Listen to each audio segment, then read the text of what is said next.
Hey guys, tonight we begin a journey into ancient Rome after dark where sunset meant survival, not rest.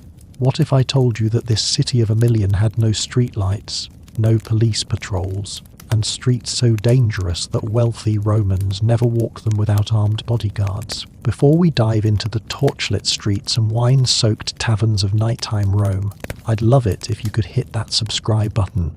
It really helps me continue creating these bedtime history stories for you. I am genuinely curious. Where are you right now? Are you tucked in bed with the lights off, relaxing on the couch after a long day, or maybe watching this as the sun sets outside your window? Wherever you are, dim those lights, get comfortable, and let's travel back 2,000 years to experience what Romans did when darkness fell over the eternal city. Think about modern Rome for a moment. You probably imagine sunny piazzas, ancient monuments bathed in golden light, tourists eating gelato in the afternoon warmth.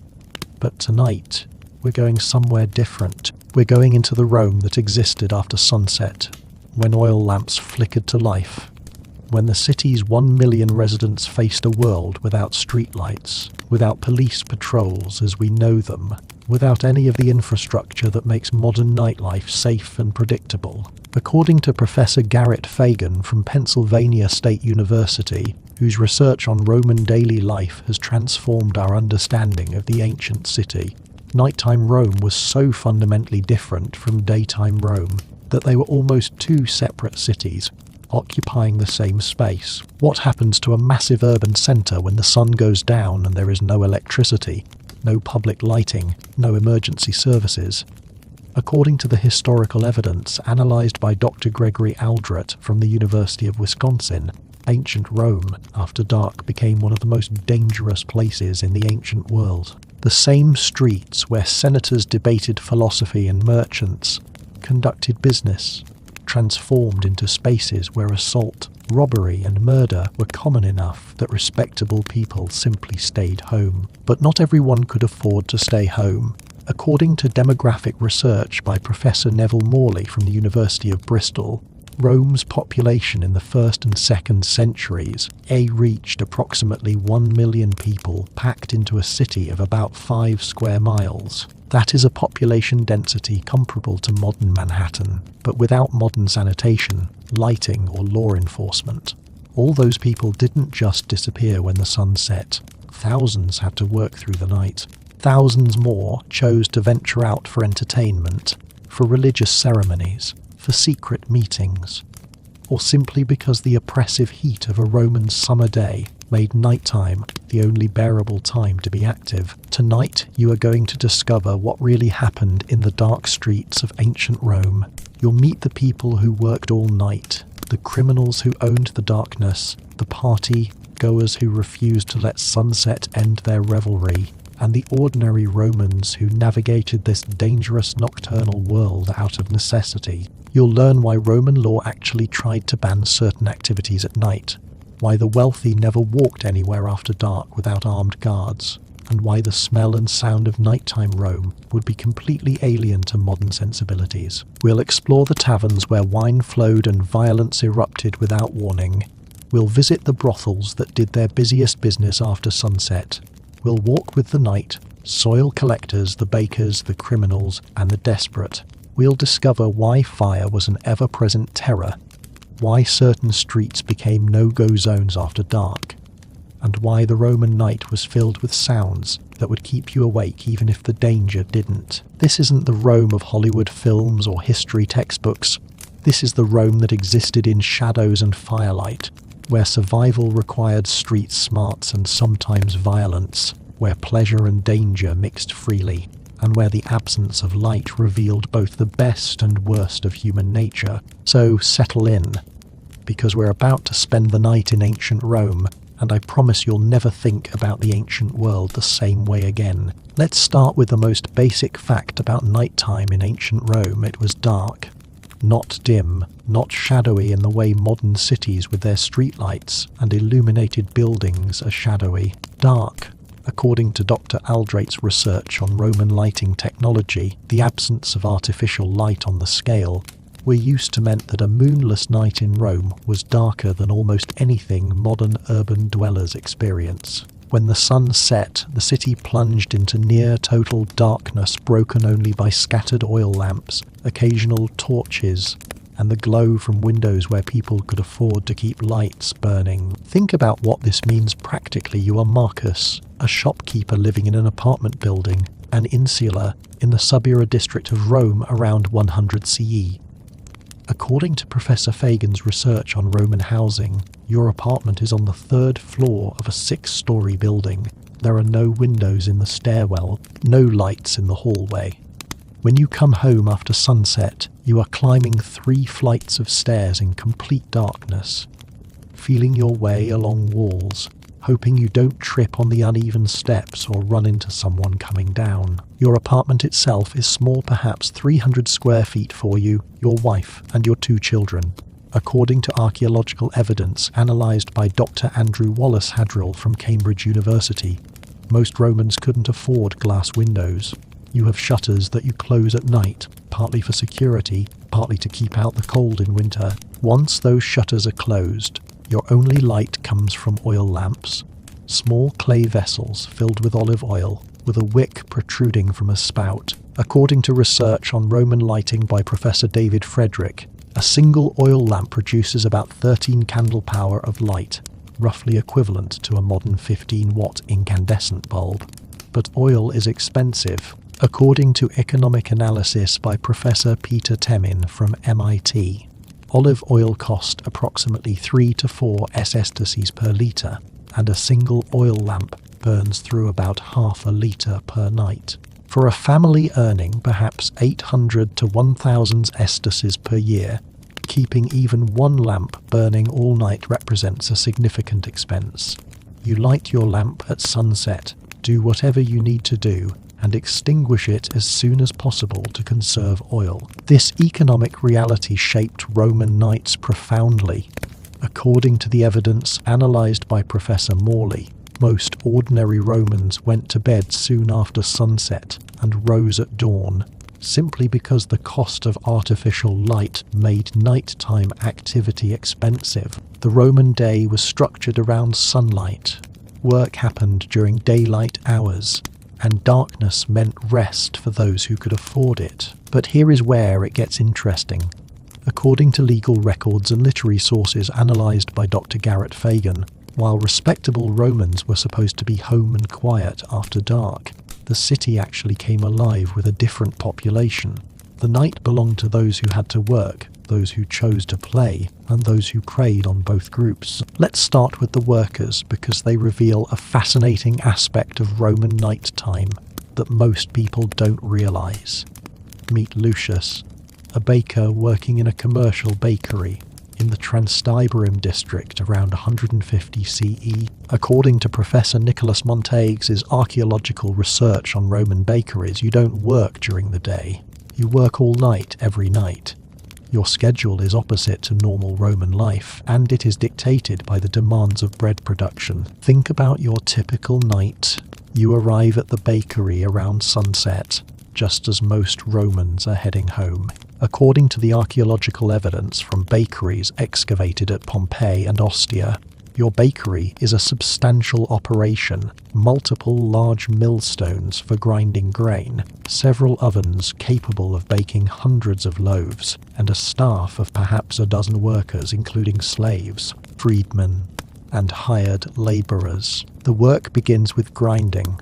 According to Professor Montes' analysis, the millstones in Roman bakeries were massive, some up to 1.5 meters in diameter, powered by donkeys or slaves walking in circles, pushing the arms that turn the stones. The grinding happens at night partly because the work is so loud and disruptive that neighbours complained about daytime operations. The sound of millstones grinding grain echoes through the dark streets, a constant rumbling that told sleeping Romans that tomorrow's bread was being made. You spend the first hours of the night measuring grain, feeding it into the mills, collecting the flour. Around midnight, according to the production schedules documented in Roman sources, the dough mixing begins. This is brutal physical labour, large batches of dough that must be kneaded for extended periods. If you are a slave, you are doing this work because you have no choice.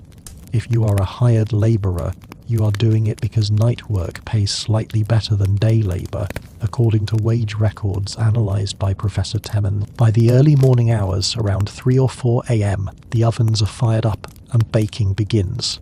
According to the archaeological evidence, Roman bread ovens were wood-fired and required careful temperature management. The smell of baking bread spreads through the neighborhood, one of the few pleasant smells in nighttime Rome, as we'll discuss later. By dawn, you have hundreds of fresh loaves ready for the shops to open, and you are heading home to sleep while everyone else wakes up. But bakers weren't the only night workers.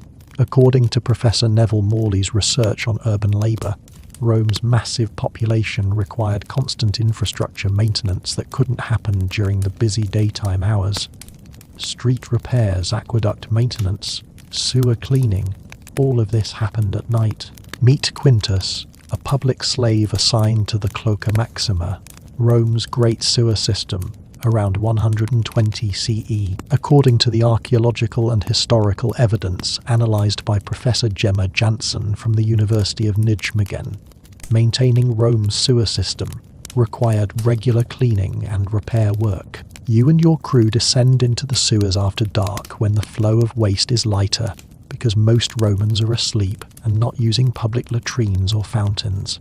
Armed with tools, torches, and probably a substantial amount of wine to dull the horror of the work, you wade through the accumulated filth of 1 million people. Think about this work environment. The sewers are dark except for your torches. The smell is indescribable. Human waste, rotting food, dead animals, the accumulated pollution of an entire city. The tunnels are dangerous. Collapses happen. Methane gas can accumulate and explode, and you are working in the dark with primitive tools. According to the Roman poet Juvenal, who wrote about urban life in the late 1st and early 2nd centuries CE, sewer workers were among the most degraded labourers in Roman society, their work so unpleasant that only slaves or the desperately poor would do it. But the work was necessary, and it happened at night because daytime access to the sewers was limited by the volume of waste flowing through them. You worked through the night, emerging at dawn covered in filth that marked you as a sewer worker, a stigma so powerful that, according to Professor Sandra Joshel's research on Roman labour, sewer workers were often restricted to certain bathhouses because other Romans refused to bathe with them. Now let's shift from workers to what most people think of when they imagine nighttime in ancient Rome entertainment and vice. According to Professor Ray Lawrence from Macquarie University, whose research on Roman urban life has become foundational, Roman nightlife centred on taverns, brothels, and gambling dens, all of which operated after dark and catered to a mixed clientele that ranged from slaves to wealthy Romans slumming in rough neighbourhoods. Meet Gaius, a wealthy young Roman from a senatorial family, venturing out for a night of entertainment around 140 CE. You are 23 years old, educated, bored with respectable society, and looking for excitement that can't be found in your father's respectable household. According to the literary sources analysed by Professor Jerry Toner from Cambridge University, young, upper-class Roman men regularly sought entertainment in the city's seedier establishments, seeing it as a form of rebellion and adventure. But you don't go alone. According to the historical evidence, no wealthy Roman walked the streets after dark without protection. You bring 3 slaves, strong men who serve as bodyguards. They carry clubs and short swords, and their presence announces that you are someone who can afford protection, which paradoxically makes you both safer. Criminals might avoid a fight, and a more attractive target. You clearly have money. You are heading to the Subura, Rome's most infamous neighbourhood. According to Professor Lawrence's spatial analysis of Rome, the Subura was a dense, crowded district, known for taverns, brothels, and crime. It is where respectable Romans went when they wanted to do disrespectable things. The walk there from your family's home on the Palatine Hill takes you through increasingly rough areas, and you can feel the neighborhood change as you descend from the elite residential areas into the working class and criminal quarters. According to the poet Martial, who wrote extensively about Rome in the late 1st century CE, the subura at night was loud with the shouting of tavern keepers and the calls of prostitutes. The area was famous enough for nighttime activity that Romans used going to the subura as a euphemism for seeking out prostitutes or getting into trouble. Your first stop is a tavern, a popina in Latin, which according to archaeological evidence from Pompeii and Ostia were small establishments with a counter facing the street, a few tables inside, and often rooms upstairs for gambling, prostitution, or simply drinking away from the public eye. Professor Stephen Ellis's excavations of Poponi at Pompeii have revealed that these establishments were ubiquitous. Nearly every street had multiple taverns. Think about what you encounter when you enter. According to the archaeological and literary evidence, the tavern is dimly lit by oil lamps and perhaps a small fire in a brazier. The air is thick with smoke, the smell of wine, cooking food, and the accumulated body odor of people who bathe infrequently. The counter displays large clay vessels, dulia set into the stonework, containing different wines and the warm food the tavern serves. The clientele is mixed in ways that wouldn't happen in daytime social settings. According to Professor Toner's research on Roman social mixing, taverns were one of the few places where slaves, freedmen, citizens, and even occasionally upper-class Romans mingled. Everyone here is technically breaking social norms. Respectable Romans weren't supposed to frequent taverns. The poet Juvenal complained that taverns were places where the cupbearer with perfumed hair mixes the drinks while your wife is still awake at home. You order wine. According to the price data analysed by Professor Temin, a cup of ordinary wine cost about 1 to 2 asses. There were 16 asses to a sestatius, making it affordable even for labourers. But the wine you are drinking bears little resemblance to modern wine. According to Professor Patrick McGovern's chemical analysis of Roman wine residues, Roman wine was often mixed with seawater, honey, spices, or herbs. It was stronger than modern wine and was typically diluted with water before drinking. Drinking undiluted wine was considered barbaric. As the evening progresses, according to the evidence in Roman literature and law, the tavern gets louder and more chaotic.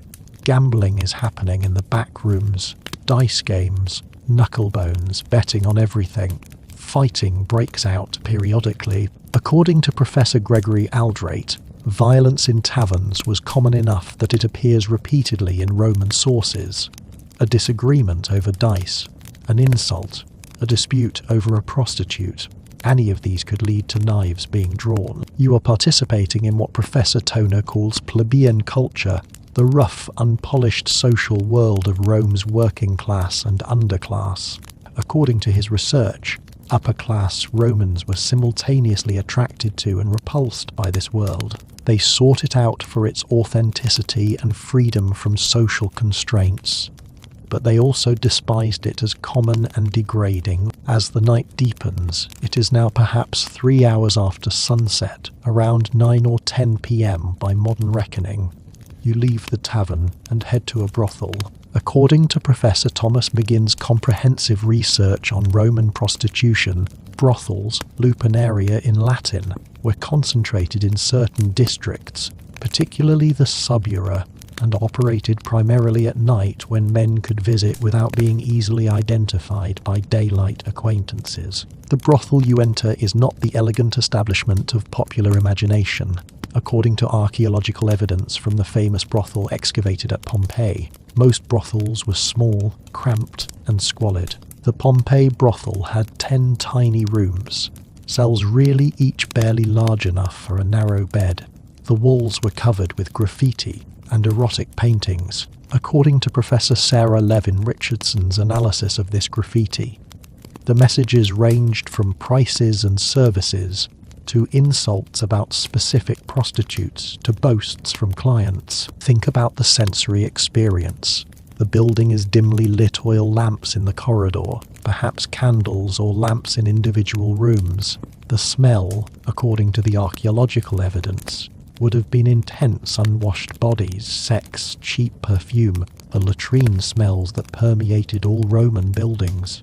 The sounds, according to the graffiti evidence analysed by Professor Levin Richardson, included prostitutes calling out to potential clients, negotiations over prices and services, the sounds of sex from occupied rooms. The prostitutes working here, according to Professor McGinn's research, were primarily slaves or very poor free women who had no other economic options. Prices, based on graffiti evidence, ranged from 2 assiers, the price of a loaf of bread for the cheapest and quickest services, to several sesterces for more elaborate encounters, or with more desirable prostitutes. You, as a wealthy client, might pay 10 or 20 sesterces, not because the service is better, but because you are showing off your wealth. According to the legal evidence analysed by Professor McGinn, Roman law tried to regulate prostitution by requiring prostitutes to register with the aediles, city officials, and by prohibiting freeborn women from entering the profession. But enforcement was inconsistent,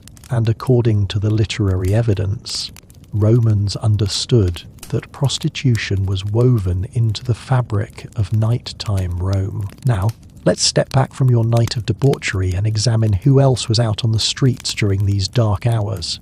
According to Professor Aldrich's research on Roman nightlife, while you had the luxury of choice, you chose to go out for entertainment.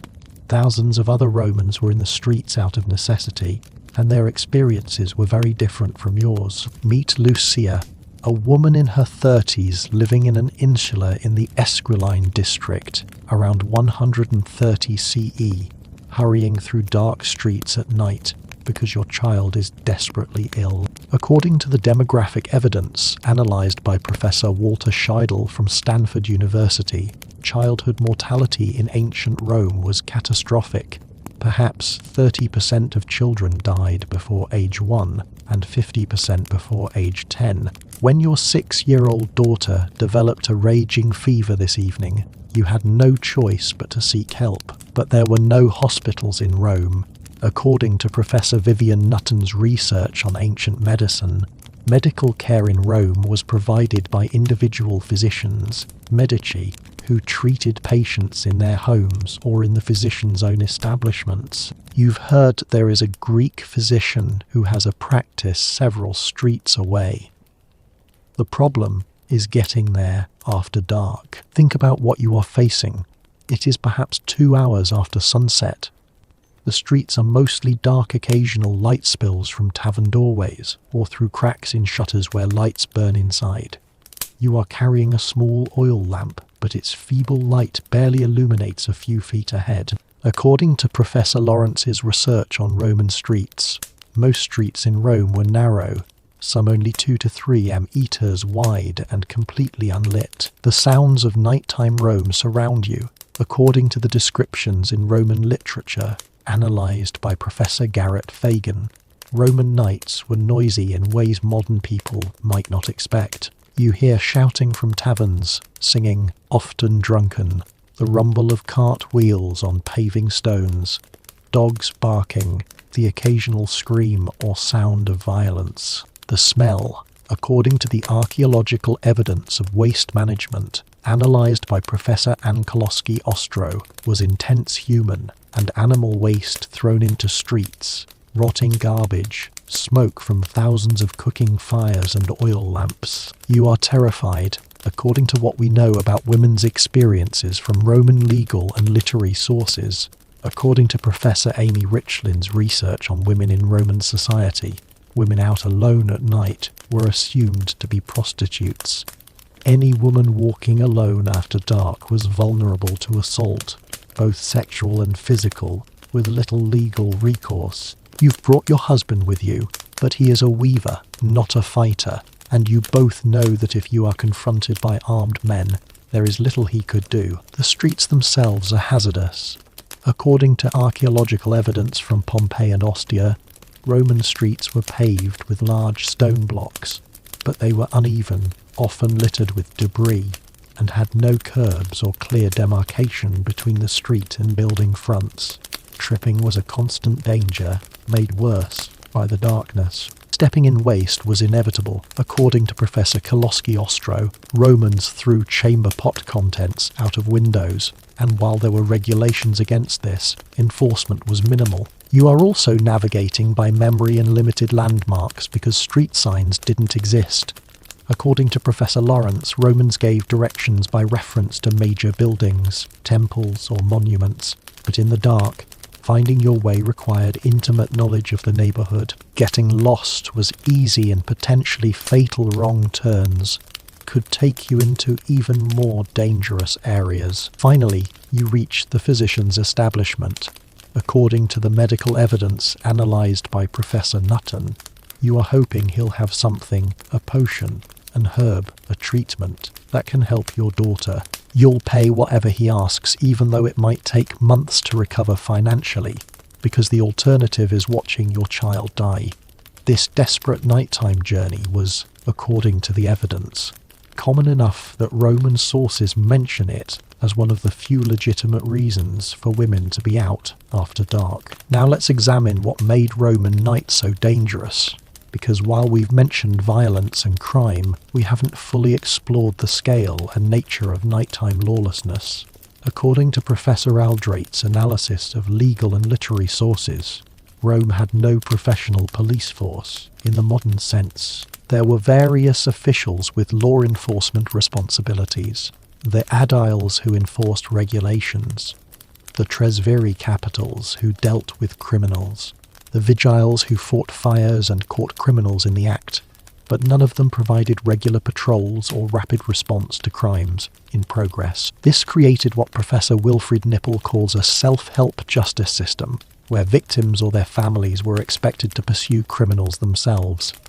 At night, when official oversight was minimal, this meant the streets belonged to whoever was strong enough or vicious enough to claim them. Meet Titus, a young man in his 20s, part of a street gang operating in the Subura around 125 CE.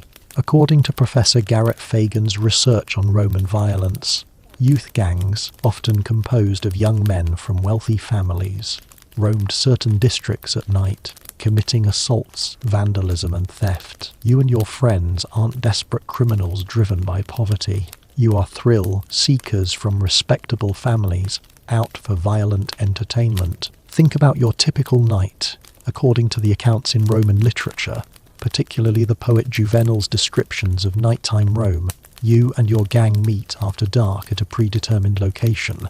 You are armed.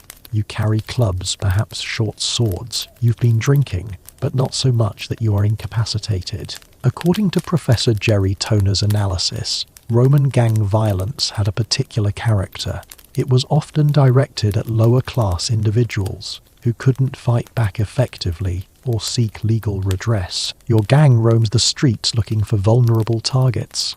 According to Juvenal's account, which Professor Aldrat considers broadly accurate even if exaggerated for poetic effect, you might attack lone pedestrians simply for sport, rob people returning home from dinner parties, or vandalize shops and property. The violence could be severe, beatings that left victims seriously injured or dead, sexual assaults, theft accompanied by excessive violence. The authorities, according to Professor Nipple's research on Roman law enforcement, had limited ability to stop you. The urban cohorts and vigiles were stretched thin across a massive city. If you were caught, your family's wealth and status would likely protect you from serious punishment. According to the legal evidence analysed by Professor Jane Gardner, the Roman justice system was heavily weighted in favour of the upper classes. A wealthy young man caught assaulting a poor artisan might face a fine, paid by his father. The artisan beaten and robbed had little realistic chance of justice. But not all nighttime criminals were wealthy youth seeking thrills. According to Professor Neville Morley's research on Rome's underclass, the city had a substantial population of professional criminals, people who made their living through theft, robbery and violence. Meet Spurius, a man in his 30s, Operating as a professional thief in the area around the Forum Romanum around 140 CE, you weren't born into crime, according to the typical pattern described in Roman sources. You were a freedman, freed from slavery 10 years ago. You tried to make a legitimate living, but according to Professor Sandra Joschel's research on freedmen's economic opportunities, competition was intense and wages were low. You drifted into petty theft, discovered you were good at it, and gradually made it your profession. Your method, according to the techniques described in Roman legal and literary sources, relies on darkness and surprise.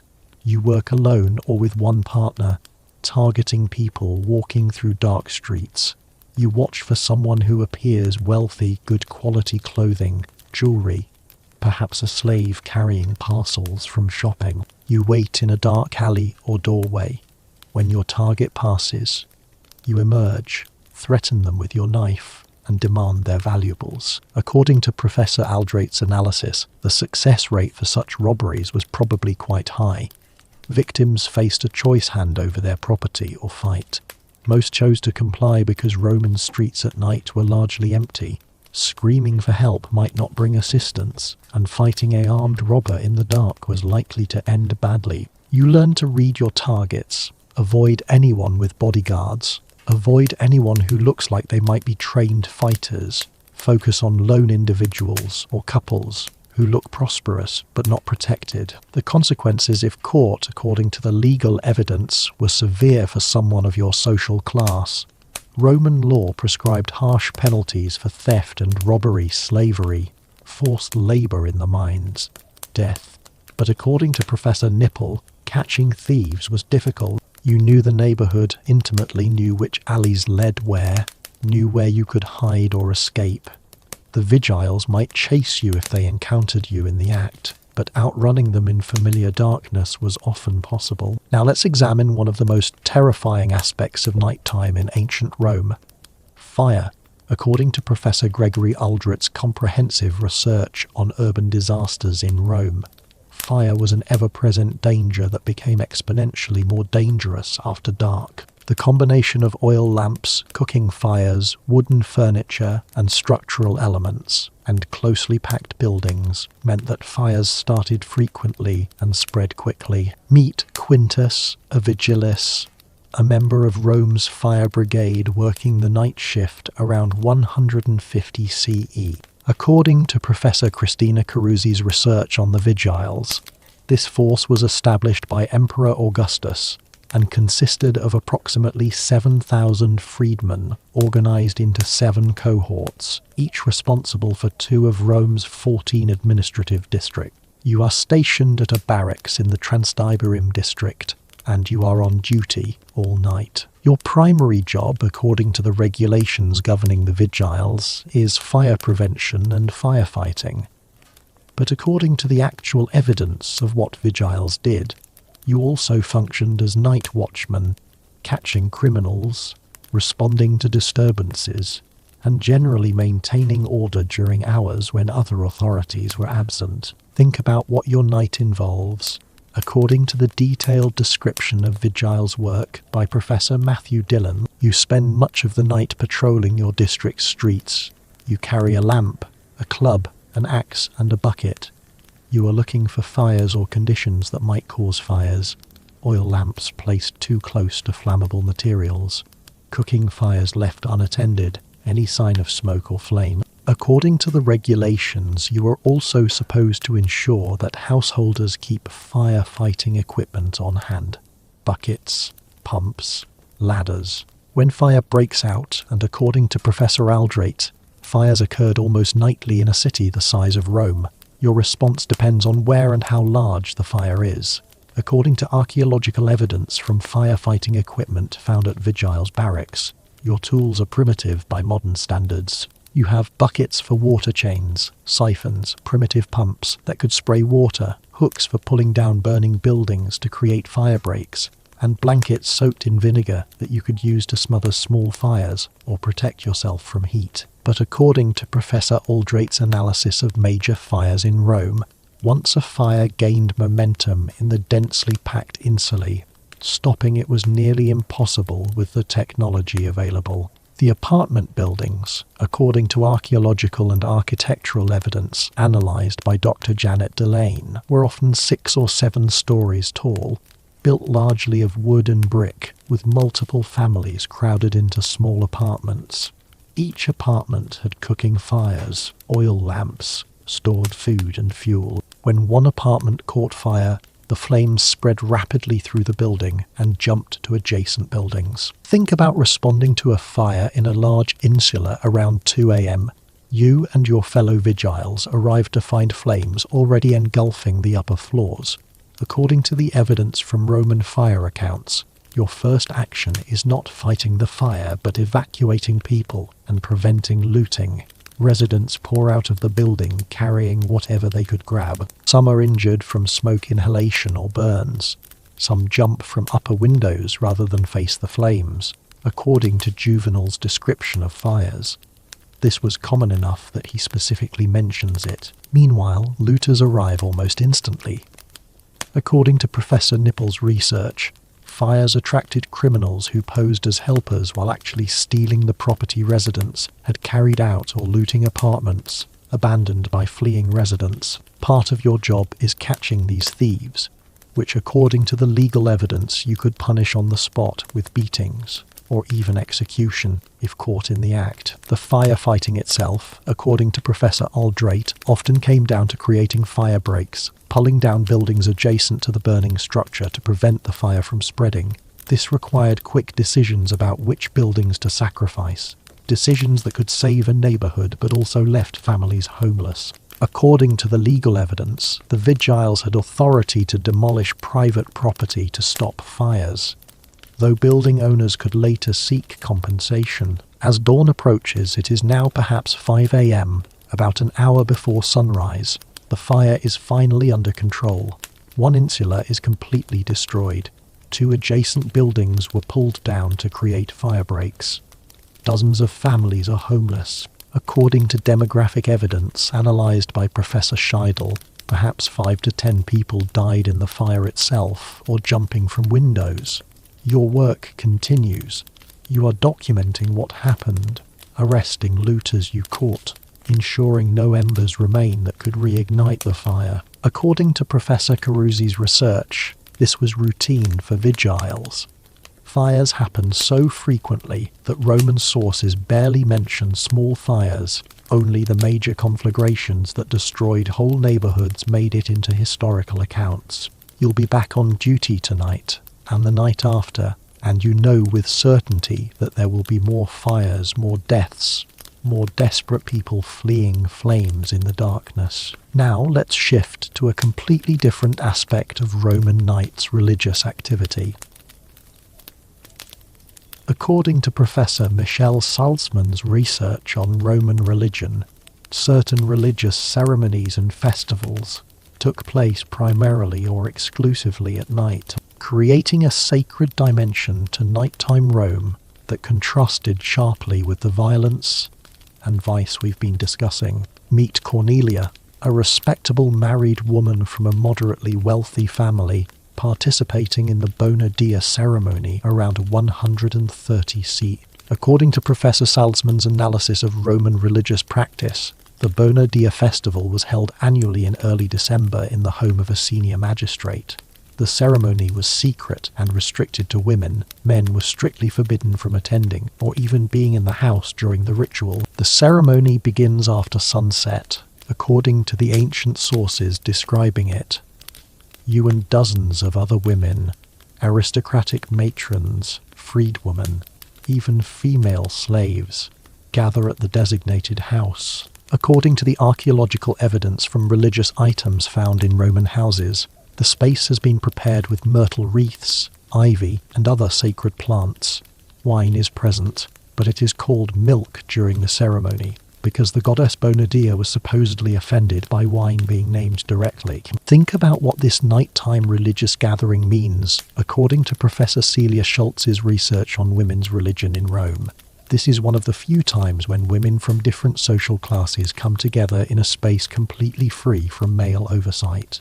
No husbands, No fathers, no brothers are present to monitor or control behavior, according to the scanty evidence about what actually happened at these ceremonies.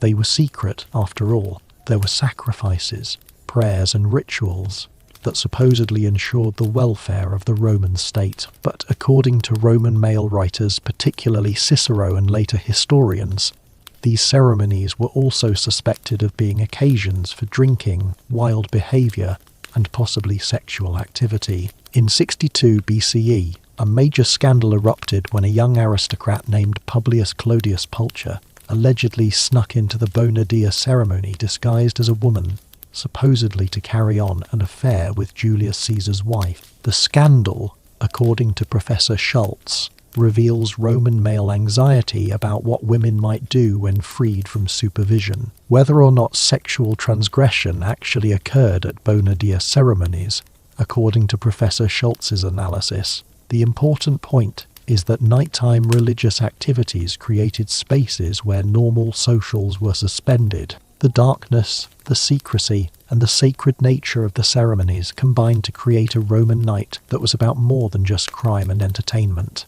It was also about community, religion, and social bonds that couldn't be expressed in daylight society. Other religious activities happened at night for different reasons. According to Professor Gergard Ripke's research on Roman religious practice, certain magical rituals and curses were performed after dark, because darkness was believed to enhance their power. Meet Marcus, a man in his 40s, who believes a business rival has cursed him, consulting with a magical practitioner, a saga, at night around 1945 CE. You meet the saga in a cemetery outside the city walls.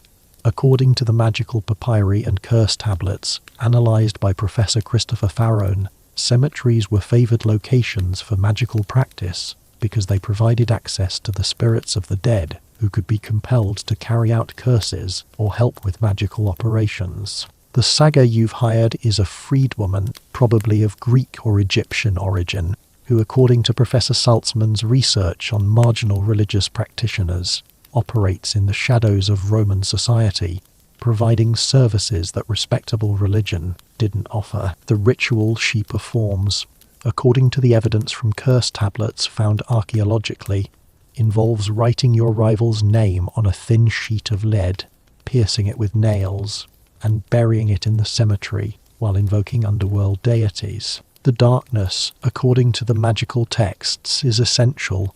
These rituals draw power from nighttime, from death, from spaces, and times outside normal Roman civic religion. Think about what it means to be in a cemetery at night, according to what we know about Roman attitudes toward death and the dead. According to Professor Valerie Hope's research on Roman death practices, Romans feared the dead and believed that ghosts could harm the living. Cemeteries were located outside city walls, partly for sanitation reasons, but also because the dead were seen as dangerous and polluting. Being in a cemetery at night, deliberately invoking the dead, was transgressive and frightening, which was precisely the point, according to the magical texts. The fear enhanced the ritual's power.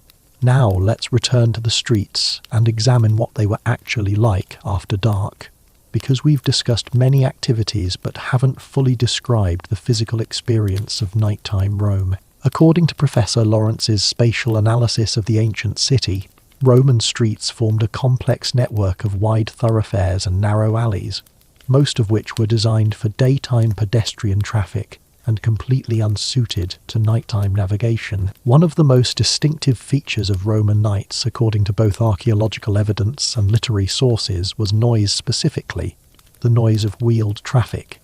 Emperor Julius Caesar and later emperors banned wheeled vehicles from Rome's streets during daylight hours to ease congestion. According to Professor Brett Boyce's research on Roman transportation, this meant that all goods delivery, food, building materials, furniture, everything had to happen at night. Meet Gaius, a carter transporting amphorae of olive oil from the Tiber port to a warehouse in central Rome around 135 CE.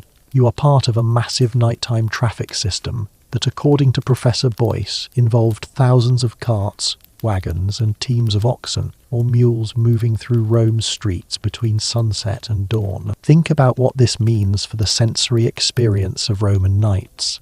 According to the Roman poet Juvenal, who complained bitterly about nighttime noise, the sound of iron-rimmed wheels on stone paving, the shouts of drivers, the creaking of carts, and the sounds of oxen made sleep impossible for anyone living near major streets. Professor Lawrence's analysis suggests that noise pollution in nighttime Rome may have exceeded 80 decibels in areas with heavy cart traffic, louder than modern urban traffic. You are navigating streets that weren't designed for large vehicles, according to the archaeological evidence. According to measurements from Pompeii's streets by Professor Eric Pohler, most Roman streets were 3 to 5 meters wide, barely enough for 2 carts to pass. Meeting another cart going the opposite direction on a narrow street at night required careful manoeuvring, often with much shouting and cursing.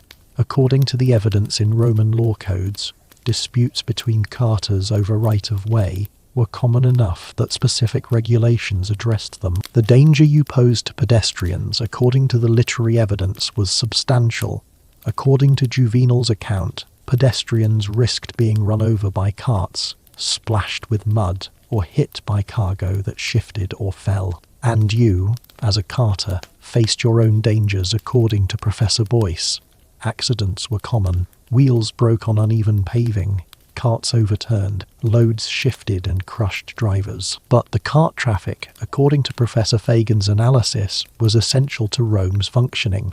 A city of 1 million people couldn't be fed, supplied, or have its waste removed without this nighttime transportation network. The noise, danger, and disruption were accepted as the price of urban life at Rome's massive scale. Now let's examine what happened to people who couldn't or wouldn't go home at night. According to Professor Robert Knapp's research on Roman lower classes, Rome had a substantial population of homeless people, some temporarily homeless due to fires or economic disaster, others permanently living rough. Where did these people go after dark? Meet Rufus, a homeless man in his 50s living on the streets of Rome around 140 CE. According to the evidence from Roman literature and archaeology, you are not unique. Professor Knapp estimates that at any given time, thousands of Romans were homeless. You are a former soldier, according to your backstory, discharged after serving your time, but unable to find steady work. You've drifted into permanent homelessness. Your nights, according to what we know about Rome's homeless from legal and literary sources, are spent in public spaces, under porticos, in the arcades of theatres, in public buildings that remained open, or in the ruins of burned-out buildings.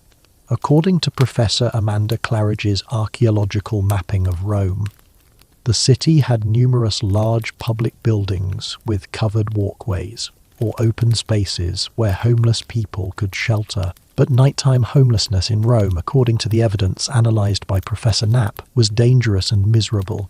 You had no protection from criminals, from the cold and rain, from the vigiles who might move you along, or arrest you on suspicion of being a criminal yourself. According to the legal evidence, being homeless and out at night made you automatically suspect. The assumption was that respectable people had homes to go to. The mortality rate among the homeless, according to Professor Scheidl's demographic analysis, was probably catastrophic exposure, disease, violence, malnutrition. All of these claimed homeless people regularly. Your survival at age 50 is remarkable. According to the life expectancy data, you've survived by knowing where to find discarded food, where it is safe to sleep, how to avoid attracting attention that might lead to violence or arrest. Think about what a typical night is like for you. As sunset approaches, you make your way to a spot you've identified under a portico near the Theatre of Marcellus. According to archaeological evidence from public buildings, these covered walkways provided some shelter from weather and were public spaces where homeless people congregated. You settle in with whatever ragged blanket or cloak you possess. The night is long and uncomfortable. According to the climate data for Rome analysed by Professor Christina Hoja-Winter, Nights could be genuinely cold. Freezing temperatures were possible, though not common. Summer nights brought different discomforts: heat, mosquitoes, the smells of garbage and human waste that accumulated in public spaces. You were surrounded by other homeless people, some drunk, some mentally unstable, all desperate. According to the evidence, violence among the homeless was common competition for the best sleeping spots, for found items, for scraps of food. Sleep is difficult and dangerous. According to the literary descriptions of homeless life, you had to remain alert for threats. Other homeless people who might rob you, criminals who might target you, authorities who might arrest you. The sounds of the city surround you. Cart wheels, shouts, the sounds of violence from nearby taverns, the bells and calls that marked the watches of the night. As dawn approaches, according to Professor Knapp's reconstruction of homeless daily life, you move on before the daytime crowds arrive, and before shop owners or public officials try to clear homeless people from public spaces. You'll spend the day looking for odd jobs, for food, for anything that might help you survive another night. The cycle repeats endlessly. Now let's explore one final aspect of Roman nights that reveals something profound about ancient urban life: the way different social classes experience darkness completely differently. We've seen glimpses of this already, but according to Professor Jerry Toner's research on social class in Rome, nighttime was one of the starkest dividers between rich and poor. Meet Lucius Antonius, a wealthy senator living on the Palatine Hill around 150 CE. Your experience of nighttime Rome, according to the archaeological evidence from elite housing, is completely unlike what we've been describing. Your house, a domus, occupies an entire city block. According to architectural analysis by Professor John Clark, elite Roman houses were designed specifically to separate their inhabitants from the noise, smell, and danger of the streets. Think about your evening. According to what we know about elite daily schedules from Roman sources, you've spent the day in the forum conducting political business, hearing legal cases, meeting with clients and political allies. As sunset approaches, you return home and your experience of night begins. But it is a night almost entirely separated from the street-level Rome we've been exploring. Your house, according to the archaeological evidence, faces inward. The exterior walls facing the street have few windows and are designed to be defensive.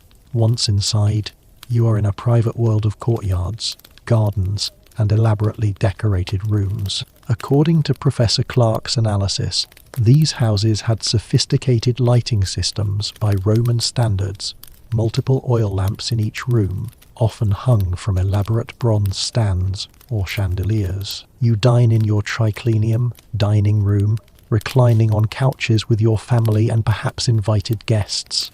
According to Professor Matthew Roller's research on Roman dining culture, elite dinners were elaborate social performances. Multiple courses, expensive wines, entertainment from musicians or performers, intellectual conversation about philosophy or literature. All of this happened in a brightly lit, comfortable environment completely disconnected from the dark, dangerous streets outside. After dinner, according to elite daily schedules, you might read, you have a private library, you might discuss business with your steward, dictate letters to your secretary, or simply relax in your private bath. According to the archaeological evidence from elite houses, some wealthy Romans had private bath suites in their homes, allowing them to bathe without going to public facilities. When you sleep, according to the architectural evidence, it is in a private bedroom, a cubiculum furnished with a real bed, not a straw mattress on the floor. Your room might be heated in winter with a hypocaust system. The walls are painted with expensive frescoes. You sleep soundly, protected by multiple locked doors and by slaves who guard the house through the night. Your experience of nighttime danger, according to Professor Toner's analysis, is almost theoretical. You never walk the streets after dark if you need to travel at night. You are carried in a litter by slaves, accompanied by slave bodyguards carrying torches and weapons. According to Juvenal's description, wealthy Romans moved through nighttime streets in bubbles of light and protection, as isolated from street-level reality. as if they were in a different city. But even elite Romans couldn't completely escape certain nighttime realities. According to the literary evidence, you worry about fire, your house is probably safer than an insula, but fire could still reach it. You hear the street noise. Juvenal's complaints about cart traffic came from an upper-class perspective, and you participate in some nighttime activities. Elite dinner parties often extended late into the night. And according to Professor Toner, young elite men often went slumming in rough neighborhoods, seeking the authentic experiences that their protected lives denied them. The contrast between your night and that of Rufus, the homeless man, or Lucia, the mother seeking a physician, or Spurius, the thief, reveals something fundamental about Roman society, according to Professor Toner's analysis. Rome was not one city, but many cities, layered on top of each other, and nighttime made those layers starkly visible. The same streets that were your protected route from dinner party to home were Spurius's hunting ground, Lucia's terrifying necessity, and Rufus's only shelter. Now, as we approach the end of our long night in ancient Rome, let's consider what dawn meant after hours of darkness. According to Roman timekeeping analysed by Professor Garrett Fagan, Romans divided both day and night into 12 equal hours, meaning the length of an hour varied with the seasons. A summer night hour was shorter than a winter night hour, but regardless of season, the approach of dawn brought specific changes to the city. Meet Marcus, a shopkeeper we encountered earlier, waking just before dawn in your third-floor apartment around 145 CE. According to the daily schedules reconstructed from Roman sources, most Romans rose at dawn, or shortly before. You've slept perhaps 6 to 8 hours, though according to Professor Eckert's research on pre-industrial sleep patterns, you probably woke several times during the night. Sleep was lighter and more interrupted before modern mattresses and quiet nights. As you prepare to open your shop, you can hear the city waking around you. According to the literary descriptions of Roman mornings, the cart traffic that dominated the night is being replaced by pedestrian traffic. Shops are opening their shutters. The sounds change from the rumble of wheels to the calls of street vendors, the conversations of pedestrians, the sounds of construction and craft work beginning. The street outside looks different than it did last night. According to the archaeological evidence, sunlight reveals debris from the night's activities, broken pottery, spilled wine, possibly blood from fights, the droppings from thousands of oxen and mules that pulled carts through the darkness. According to Professor Koloski, Ostro's research on Roman sanitation, shopkeepers were responsible for cleaning the street in front of their shops, so you'll be sweeping and washing the pavement before you open for business. The people you see emerging are the day population of Rome, the shopkeepers, artisans, street vendors, and ordinary Romans who conduct their business in daylight and retreat indoors at night. The night people, the criminals, the prostitutes, the homeless are becoming less visible. According to Professor Lawrence's analysis, Rome underwent a population exchange at dawn and dusk, with different groups dominating different hours. As the sun rises fully, according to the descriptions in Roman sources, the city transforms completely. The dangers of night recede, not eliminated, because crime certainly happened in daytime too, but reduced to manageable levels. The darkness that made navigation difficult and crime easy is replaced by the light that made the city navigable and its dangers more visible. But according to Professor Fagan's analysis, the experience of that transformation depended entirely on who you were. For you, Marcus the shopkeeper, dawn means safety, work, normalcy. For Lucius the baker, dawn means finally finishing a night shift and heading home to sleep. For Rufus, the homeless man, dawn means moving along from your sleeping spot. Another night survived. For Quintus the Vigilis, dawn means the end of your shift and a few hours of rest before tonight's shift begins. For Spurius the thief, dawn means danger. Retreat to wherever you hide during daytime, because daylight makes crime much harder. But before we conclude our journey through Rome's dark hours, we need to explore several more crucial aspects of nighttime life that reveal just how complex and varied the Roman experience of darkness truly was. Let's delve deeper into the world after sunset, because there is so much more to discover about how Romans actually lived, worked, loved, and died in the shadows. Let's examine nighttime drinking culture more closely, because according to Professor Toner's research on Roman plebeian culture, wine consumption was absolutely central to nighttime social life across all classes. The relationship Romans had with wine was fundamentally different from modern drinking culture. Wine was safer than water, cheaper than we might imagine, and drinking was a social activity that happened primarily after dark. Meet Tertius, a construction worker in your 30s, finishing a hard day's labour around 140 CE. According to Professor Janet Delane's research on Roman construction, you've spent the day hauling stones, mixing mortar, and building one of Rome's many constantly under construction buildings. You are exhausted, covered in dust and sweat, and heading to your local Papina tavern for dinner and wine before going home to your cramped apartment. The tavern you enter, according to Professor Stephen Ellis's archaeological analysis of Pompeian taverns, is typical of thousands scattered throughout Rome. It is a small establishment, maybe 20 square meters of interior space, with a wide opening to the street featuring a distinctive L-shaped counter. Set into this counter are several large clay dolia, storage vessels, containing different grades of wine. Behind the counter is the tavern keeper, and in the back are a few tables, and perhaps a stairway leading to rooms above where gambling, prostitution, or simply private drinking happened. Think about what you are consuming. According to the detailed analysis of Roman wine by Professor Alexis Castor, the wine you order is not like modern wine. It has probably been made within a few months, stored in large clay amphorae, and has begun the process of turning to vinegar. Romans didn't have bottles or corks to preserve wine. According to chemical analysis of Roman wine residues by Professor Patrick McGovern, the wine was often fortified with honey, mixed with seawater, or flavoured with herbs and spices to mask the taste of incipient spoilage. You request your wine mixed with water, drinking it straight was considered barbaric and dangerous. According to the medical texts analysed by Professor John Scarborough, Roman physicians believed that undiluted wine could cause madness, illness, or death. The typical mixture was about 1 part wine to 2 or 3 parts water, though according to Pliny the Elder's Natural History, the ratio varied based on personal preference and the wine's strength. The cost, according to Professor Temin's analysis of Roman prices, was remarkably affordable. A cup of ordinary wine cost about 1 as, roughly equivalent to what a labourer could earn in about 20 to 30 minutes of work.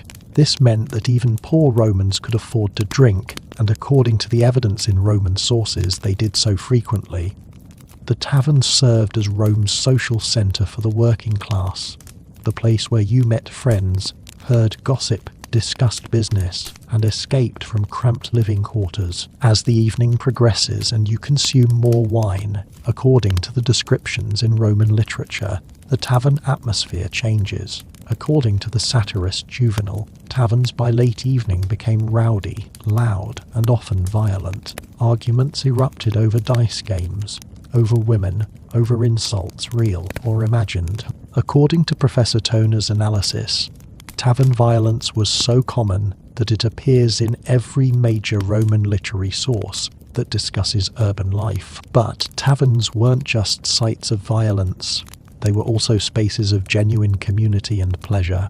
According to the graffiti from Pompeian taverns analysed by Professor Christina Milner, people wrote about love affairs that began in taverns, about friendships cemented over wine, about business deals struck and celebrations shared. You might meet your future wife in a tavern.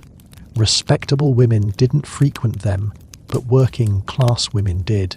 And according to Professor Rebecca Fleming's research on Roman women, the boundaries of respectability were more fluid for the lower classes. Now let's explore a darker aspect of nighttime drinking. What happened when wine consumption led to disaster? According to Professor Aldrate's research on urban violence, Alcohol-fueled aggression was one of the primary drivers of nighttime crime. Meet Caius, a young man in his 20s who got into a drunken fight in a tavern around 135 CE that ended with someone dead. You didn't intend to kill anyone, according to the pattern described in Roman legal cases. You'd been drinking for hours, playing dice, losing more money than you could afford. Another patron, you didn't even know his name, accused you of cheating. Words were exchanged, insults escalated, and suddenly knives were drawn. In the dim lamplight of the tavern's back room, surrounded by shouting onlookers, you fought. When it ended, the other man was bleeding out on the floor from a knife wound to the gut, and you were fleeing into the night with blood on your hands. According to Professor Olivia Robinson's analysis of Roman criminal law, what happened next depended entirely on your social status and resources. If you were wealthy, your family might hire lawyers, pay compensation to the victim's family, and negotiate to avoid serious punishment. According to the legal evidence, upper-class Romans convicted of murder might face exile rather than execution, a penalty that preserved their lives while removing them from society. But you are not wealthy. You are a shopkeeper's son with modest means. According to Professor Robinson, if caught, you faced execution, slavery in the mines, or forced service as a gladiator. The Roman justice system, according to the legal historian Professor J. Crook, was explicitly tiered by social class. The same crime could result in execution for a poor person and a fine for a rich person. Your only realistic option, according to the evidence from Roman fugitive cases, was to flee. You needed to leave Rome, change your identity, and try to rebuild your life somewhere else in the vast Roman Empire. Thousands of Romans did exactly this. According to Professor Nipple, fled justice by disappearing into the empire's anonymous urban masses or remote provinces. The murder would go unpunished. The dead man's family would have no justice, and you'd carry the weight of what you did for the rest of your life. This story, according to Professor Toner, was replicated countless times across Rome's taverns. The combination of alcohol, gambling, poverty, masculine honor culture, and readily available weapons made tavern violence almost inevitable. The darkness added another element. Fights that might have been broken up or prevented in daylight could escalate unchecked when they happened in poorly lit spaces where few witnesses wanted to get involved. Now let's shift to a completely different kind of nighttime activity, the world of Roman theatre and entertainment after dark. According to Professor Richard Beecham's research on Roman spectacle, while most theatrical performances happened during daylight hours, certain types of entertainment were specifically associated with nighttime, particularly private performances at elite dinner parties and the raucous celebrations of festivals. Meet Fabia, an actress and dancer performing at a private dinner party in a senator's house around 145 CE. According to Professor Erica Zimmerman-Dammer's research on Roman performers, you are part of a professional troupe hired to entertain the senator's guests during an elaborate nighttime feast. Your social status, according to the evidence, is ambiguous, and low actors and performers were legally classified as infames. People of ill repute who couldn't hold public office or give testimony in court except under torture. Think about what your performance involves. According to the descriptions of entertainers in Roman sources, you dance movements that, according to the more prudish Roman writers, were explicitly sexual and provocative. You might perform dramatic scenes, recite poetry, or participate in bawdy comedic sketches. The entertainment you provide, according to Professor William Fitzgerald's analysis of Roman performances, was designed to arouse, to shock, to transgress social boundaries in ways that respectable daytime activity couldn't. Your audience, according to the evidence about Roman dinner parties analysed by Professor Matthew Roller, is in various states of intoxication. They've been reclining and eating and drinking for hours. Some are attentive, some are talking amongst themselves, Some are clearly interested in you sexually. According to Petronius's Satyricon, which depicts an elaborate fictional dinner party, entertainers at such events were often expected to be sexually available to guests, a blurring of the line between performance and prostitution. After your performance, according to the patterns described in Roman sources, you might be approached by guests interested in private services. According to Professor Zimmermann Dammer, the distinction between actress and prostitute was almost non-existent in Roman minds.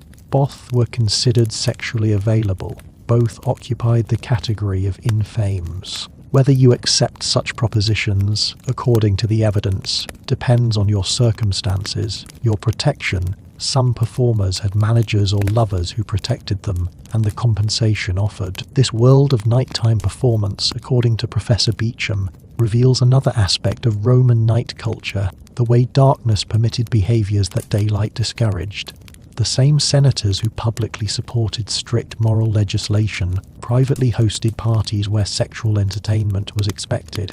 The same society that officially condemned prostitution and theatrical performance created constant demand for both, especially after dark when such activities could be hidden from public scrutiny. Now let's explore the experience of night for one of Rome's most vulnerable populations, children. According to Professor Tim Parkin's demographic research on Roman childhood, roughly 30 to 40% of Roman children died before age 10, and those who survived often worked from young ages. What was nighttime like for Roman children? Meet young Marcus, a boy of 8 years old, working as an apprentice in a pottery workshop around 130 CE. According to Professor Sandra Joshel's research on child labour, children your age commonly worked in various trades. You might be a freeborn child from a poor family, apprenticed to learn a trade, or you might be a slave child owned by the workshop's master. Your workday, according to the evidence, begins at dawn and continues until dark or beyond. Tonight, according to your master's demands, you are working late because a large order must be completed. The workshop, according to archaeological evidence from pottery production sites, is a dangerous environment even in daylight. There are hot kilns, sharp tools, heavy clay objects that could crush you if dropped. Working by the light of a few oil lamps makes everything more dangerous. According to Professor Joshel, accidents involving child workers were common: burns, cuts, crushing injuries, and the children had little legal recourse. Think about your experience of this work. According to what we know about child psychology and the limited evidence about Roman children's experiences, you are exhausted. You've been working for over 12 hours. You are hungry. The workshop provides minimal food. You are scared of making mistakes that will anger your master and result in beatings. The darkness amplifies all of these feelings. The shadows cast by the lamps make the workshop look monstrous. The sounds of night Rome filter in, frightening to a child who knows the streets are dangerous. When you finally finish and are allowed to sleep, according to the evidence about workshop living conditions, you might sleep in the workshop itself, on a mat on the floor, or in a tiny attached room with other apprentices or slaves. The night offers little rest because you must wake early tomorrow to begin again. According to Professor Parkin's analysis, this was the childhood experience of a substantial percentage of Roman children. Work, exhaustion, minimal rest, all in conditions that modern societies would consider abusive. But not all Roman children experienced such harsh nights. According to Professor Suzanne Dixon's research on Roman childhood, elite children had vastly different nighttime experiences. Meet young Lucius, an 8-year-old boy from a senatorial family around 1945 CE. Your nights, according to the evidence about elite child rearing, are protected, comfortable, and focused on education rather than labour. Think about your bedtime routine.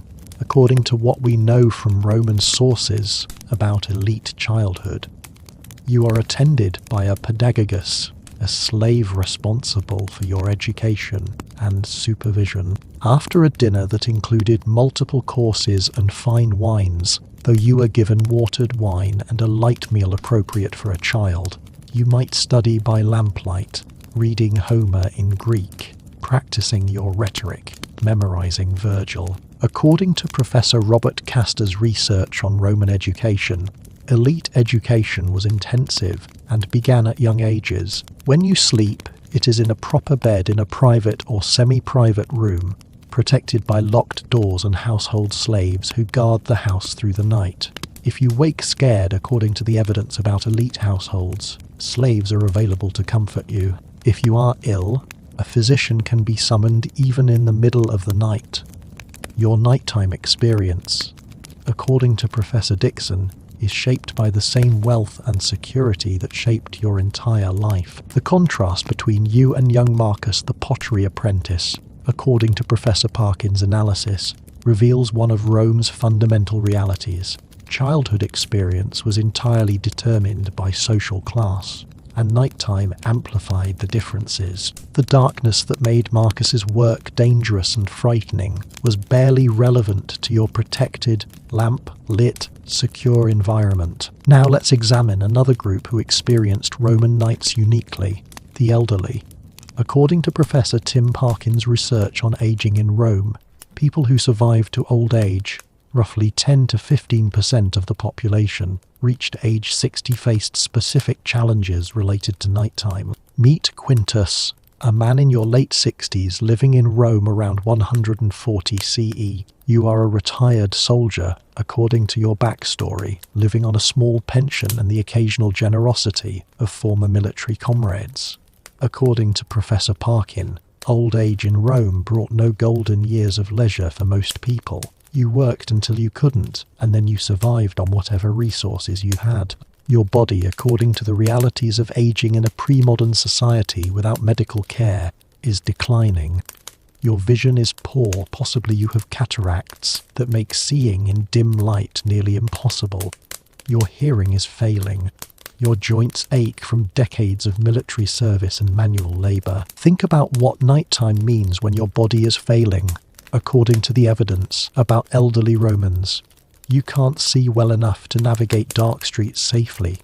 The dim light from oil lamps that younger people could work with is insufficient for your failing eyes. Going out after dark is simply too dangerous, not primarily because of crime, but because you can't see where you are walking and might trip or fall. According to Roman medical writers like Celsus, falls were a significant danger for elderly Romans, and a broken hip at your age was effectively a death sentence. Your apartment, a single room in an insula, becomes your nighttime world.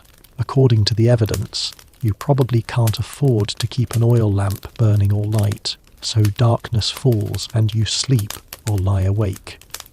The cold affects you more severely than it once did. According to Professor Parkin's analysis, elderly Romans suffered disproportionately from cold-related illnesses during winter nights. You layer whatever clothing and blankets you have, but the stone walls and lack of heating make your room bitterly cold on winter nights. Sleep itself is different now. According to the medical understanding of aging, you sleep less deeply, wake more frequently, and according to Roman medical writers who discussed aging, you might experience confusion or disorientation when waking in the dark. The sounds of nighttime Rome cart traffic, shouts, violence that you once slept through now keep you awake.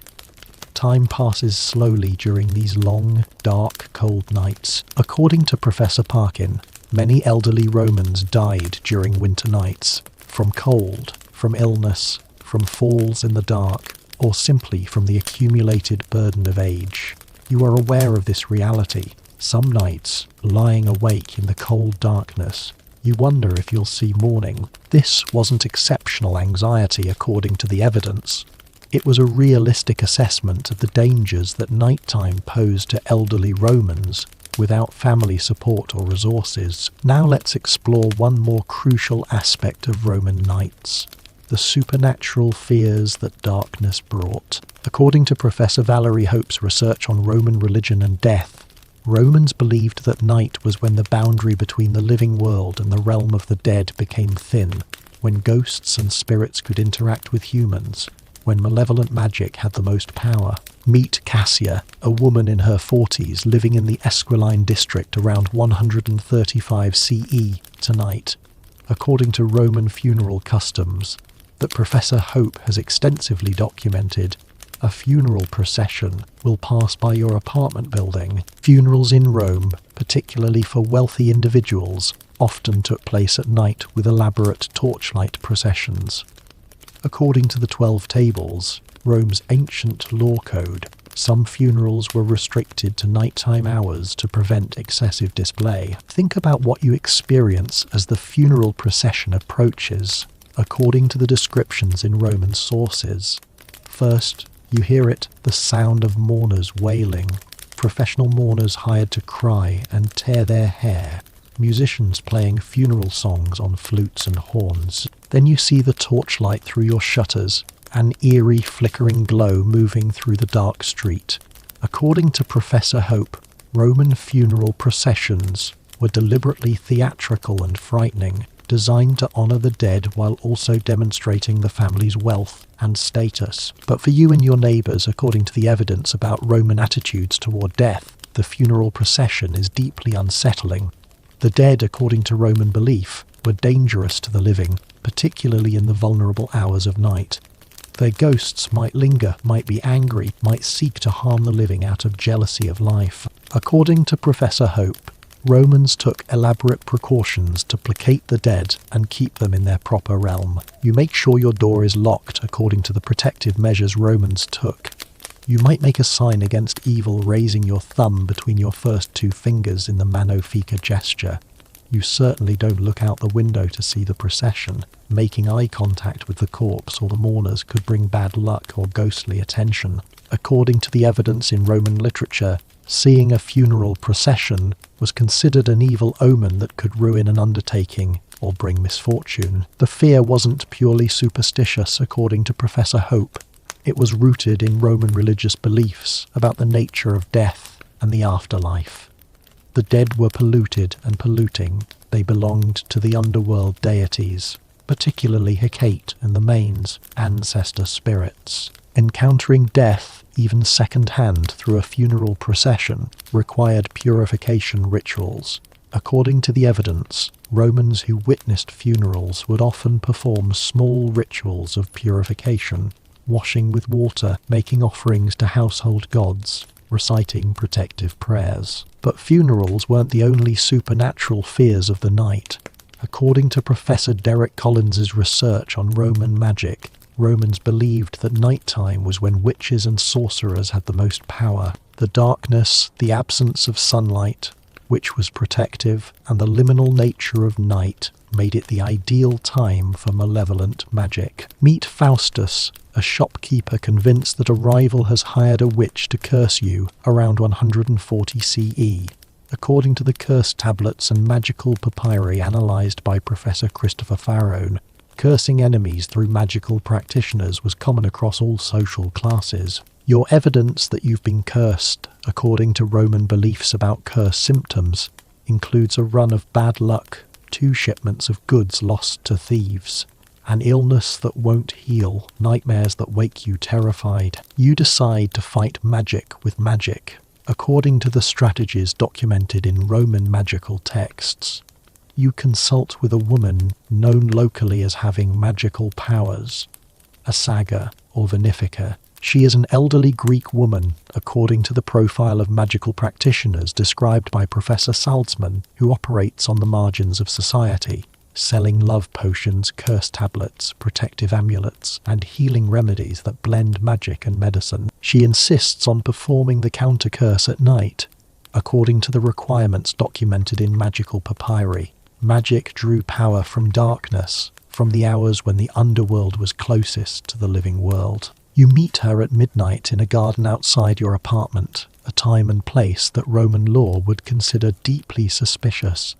Nighttime meetings in secret locations were associated with conspiracy, forbidden religions, and criminal activity. The ritual she performs, according to the magical papyri, involves elements that seem bizarre to modern minds, but made perfect sense within Roman magical frameworks. She sacrifices a black chicken, spills its blood on the ground, while invoking underworld deities in Greek and Egyptian. She writes your rival's name on a lead tablet, pierces it with nails, and buries it in the garden, while cursing him with impotence, business failure, and nightmares. According to Professor Collins, such rituals were absolutely believed to work by those who commissioned them. Think about how you feel during this ritual, according to what we know about Roman psychological states. You are terrified. You are dealing with forces you don't fully understand, invoking entities that could harm you as easily as help you.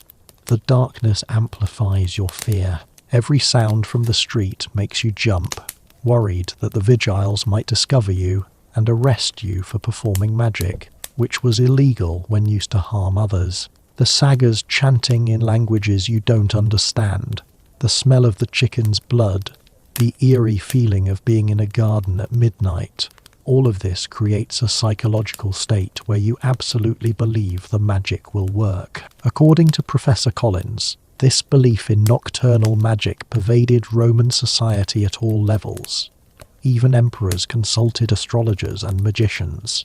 Educated, rational Romans who scoffed at superstition during the day might nonetheless take precautions against curses and employ protective magic. The night, according to Roman religious sensibility, was genuinely more dangerous, not just from human threats, but from supernatural ones. Now, let's return to the physical experience of Roman nights and explore seasonal variations more deeply.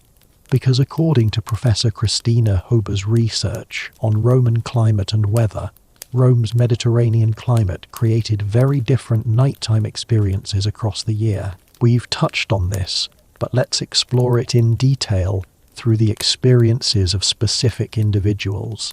Meet Tertia, a woman living in a fourth-floor insular apartment, experiencing a summer night in Rome around 140 CE. According to climate data for Rome analysed by Professor H. Eber, summer temperatures regularly reached 35 to 40 degrees Celsius, 95 to 104 Fahrenheit during the day, and nighttime temperatures often remained above 25 degrees Celsius, 77 Fahrenheit. Your apartment, according to architectural analysis by Professor Andrew Wallace, Hadrill, is essentially a brick oven during summer. Think about what this night is like, according to the evidence about Roman summer living conditions.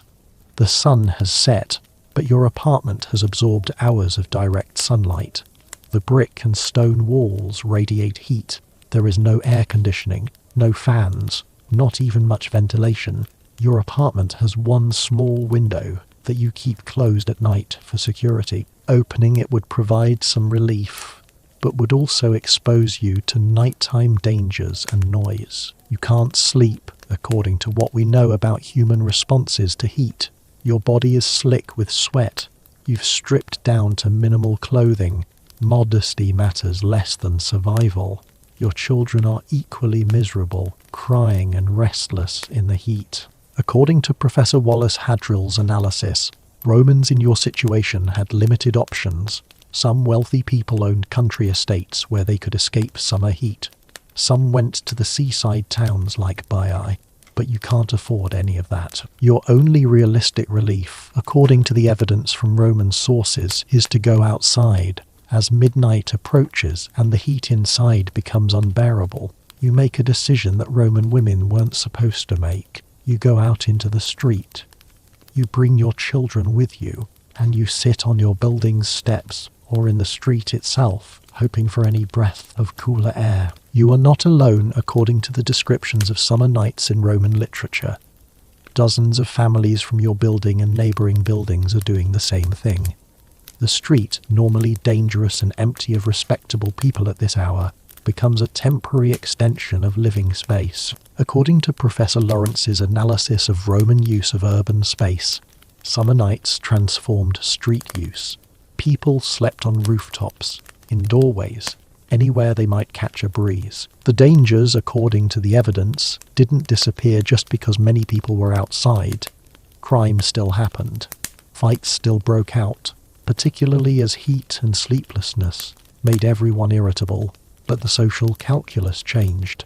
There were witnesses, there was community oversight of sorts, and there was collective vulnerability that created temporary solidarity. According to Professor Toner, these summer nights when normal social rules broke down revealed both the best and worst of human nature, generosity and community alongside theft and violence. Winter nights, according to Professor H. Huber's climate data, brought opposite challenges. Rome's winters were mild by Northern European standards, but could be genuinely cold and wet. Nighttime temperatures could drop to near freezing, and the combination of cold, humidity, and completely unheated housing created misery for most Romans. Meet Gaius, a labourer in your 50s, experiencing a winter night in the same insula where Tertius suffered through summer heat around 1945 CE. It is January, and according to the climate data, an unusual cold snap has brought freezing temperatures. Your apartment, according to the architectural realities analysed by Professor Wallace Hadrill, has no heating beyond a small brazier for cooking. Glass windows were a luxury you couldn't afford. You have wooden shutters that you close against the cold, but they're poorly fitted and drafts whistle through gaps. Think about your night according to what we know about cold and poverty in ancient Rome. You are wearing every piece of clothing you own, a tunic, a cloak, whatever rags you've accumulated. You are sharing your straw mattress and thin blankets with your wife and 2 youngest children, all of you huddled together for warmth. According to medical research on hypothermia, body heat sharing was the primary defense against cold for poor Romans. But according to Professor Scheidl's research on mortality patterns, cold nights killed. Infants and elderly people were particularly vulnerable. They couldn't regulate body temperature as effectively. Your 3-month-old granddaughter, sleeping with her mother in another corner of your 1-room apartment, is in real danger. According to the demographic evidence, winter mortality among infants spiked, and cold was a significant factor. You can't afford to keep the brazier burning all night. Charcoal costs money. And there is also the very real danger of fire or carbon monoxide poisoning from indoor fires in poorly ventilated rooms. According to Professor Aldrate's research on domestic accidents, Romans died regularly from fires, started by overturned braziers or from asphyxiation from indoor cooking fires. The sounds of the night, according to the evidence, change in winter. Cart traffic continues. Rome's supply chains didn't stop for cold, but human activity decreases. Fewer people venture out unnecessarily. The streets are quieter, which paradoxically makes them more dangerous for anyone who must go out. Thieves still operated, but there were fewer witnesses and more opportunities. As dawn approaches and you've survived another brutal night, according to Professor Parkin's analysis of the lived experience of poverty, you face the same challenges tomorrow night and the night after through the entire winter. The accumulation of cold, inadequate sleep, and stress took a cumulative toll. According to the demographic evidence, life expectancy for Romans in your economic circumstances was perhaps 40 to 45 years.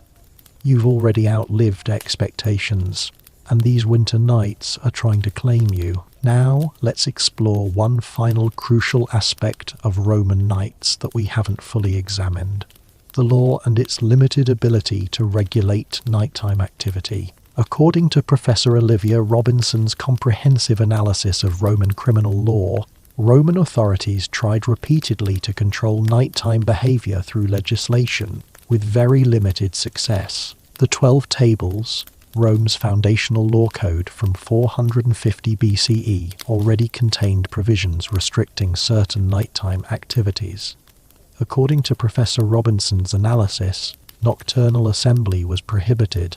Gatherings of people at night were assumed to be conspiratorial or criminal. Nighttime damage to crops was punished more severely than daytime damage. Even in Rome's earliest laws, according to the evidence, night was recognized as a special category requiring special regulation. By the imperial period, according to Professor J.A. Crook's research on Roman law, Emperors issued numerous edicts trying to control nighttime Rome. Juvenal complained about nighttime noise. Cart traffic was restricted to nighttime hours by day, but emperors tried to regulate even nighttime traffic to reduce noise and congestion.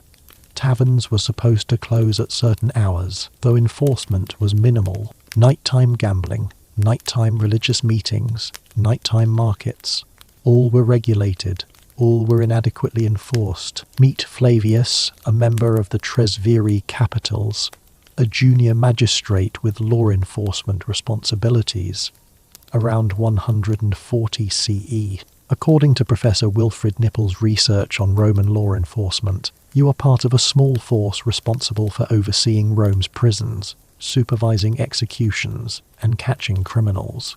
You are supposed to patrol at night, according to your official duties, and enforce the various laws governing nighttime activity. Think about the impossibility of your job. According to the scale of Rome and the resources available to you, you are one of 3 magistrates with perhaps a few dozen assistants and slaves responsible for law enforcement in a city of 1 million people. According to Professor Nippel's analysis, the ratio of law enforcement personnel to population was perhaps 1 to 10,000 or worse.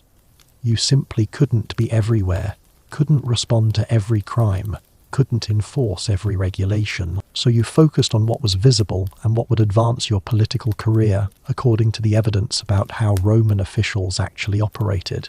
You made dramatic arrests of criminals caught in the act. You broke up gatherings that looked politically suspicious. You arrested people involved in prohibited religious practices when ordered to do so by higher authorities. But the everyday crime, the muggings, the tavern fights, the property theft, largely went unpunished, unless victims or their families pursued justice themselves. The result, according to Professor Nippel, was a nighttime Rome where law existed but enforcement was sporadic and selective. Wealthy people could hire private security and seek legal redress if wronged. Poor people relied on self-help, on community protection, or simply absorbed losses from crime as part of life's costs. The darkness that made crime easy also made law enforcement nearly impossible. As we come to the end of this journey through nighttime Rome, think about what we've discovered. According to all the evidence we've examined, archaeological, literary, legal, architectural, nighttime in ancient Rome was a parallel world that existed in the same space as daytime Rome, but operated under completely different rules. It was more dangerous, more chaotic, more transgressive, and more socially mixed than the daytime city. The absence of artificial lighting on any meaningful scale shaped everything about Roman nights. It made movement dangerous, created opportunities for crime, forced certain economic activities into nighttime hours, and created sharp divisions between those who could afford protection and light and those who couldn't. According to Professor Aldrate's analysis, the night was democratic in one sense. It made everyone vulnerable in ways that daylight didn't, but it was profoundly undemocratic in terms of who had to endure its dangers and who could shelter from them. The sounds of nighttime Rome, cartwheels on stone, screams and fights, the calls of prostitutes and tavern keepers, the crackling of fires, the prayers at secret religious ceremonies. These created a sensory landscape completely unlike modern nighttime cities with their electric lights and relative quiet. According to the Roman sources, urban night noise was so intense and constant that it drove some wealthy Romans to maintain country estates specifically to escape it. But there are still more layers to explore in nighttime Rome. Let's examine the experience of slaves at night, because according to Professor Keith Bradley's comprehensive research on Roman slavery, approximately 30 to 40% of Rome's population were slaves, and their nighttime experiences differed fundamentally from free Romans. The darkness brought both dangers and unexpected opportunities for Rome's enslaved population. Meet Demetrius, a Greek slave in your late 20s, owned by a wealthy senator and working as a household steward in Rome around 1945 CE. According to Professor Bradley's analysis, household slaves like you occupied a complex social position, higher status than field slaves or mine workers. but still completely subject to your owner's will, including during nighttime hours when your labor and your body belong to your master. Think about your typical night, according to the evidence about elite household management. Your workday doesn't end when the sun sets. It ends when your master no longer needs you. Tonight, your owner is hosting a dinner party that has extended well past midnight. According to Professor Matthew Roller's research on Roman dining culture, such parties could last 6 to 8 hours or longer. You've been on your feet since dawn, managing the household, supervising other slaves, ensuring everything runs smoothly. As the party continues, according to the descriptions in Roman sources, you are responsible for coordinating the service, ensuring wine cups are always filled. Dishes are brought in proper sequence. The oil lamps are kept burning. The entertainment arrives on time. You can't show exhaustion or irritation. According to the legal reality of slavery analysed by Professor Bradley, your master could beat you, sell you, or kill you with minimal legal consequences. Maintaining perfect service, regardless of how tired you are, is essential to your survival. Around 2 a.m., according to this scenario, the guests finally leave. But your night isn't over. According to the evidence about household slave duties, you must supervise the cleanup, ensuring all the valuable silver servingware is accounted for and locked away. The dining room is cleaned. The leftover food is properly stored. Only when everything is completed to your master's satisfaction, perhaps around 3 a.m., can you retreat to your small room in the slaves' quarters to snatch a few hours of sleep before the household wakes and the cycle begins again. But not all Roman slaves experience nighttime in elite households. According to Professor Sandra Joschel's research on urban slavery, many slaves worked in shops, workshops, or other commercial establishments, and their nights followed different patterns. Meet Davis, a slave working in a blacksmith shop around 140 CE. Your master operates the shop, and you do much of the physical labor, working the bellows, hammering metal, maintaining the forge. During winter months, according to the evidence about workshop schedules, you might work into the night to complete urgent orders. The shop, according to archaeological evidence from ancient workshops, is small, cramped, and filled with smoke from the forge. Working by the light of the forge fire, and perhaps 1 or 2 oil lamps, you labour on into the darkness, while your master keeps the accounts or negotiates with customers. Think about what this work means, according to the legal and social realities of slavery.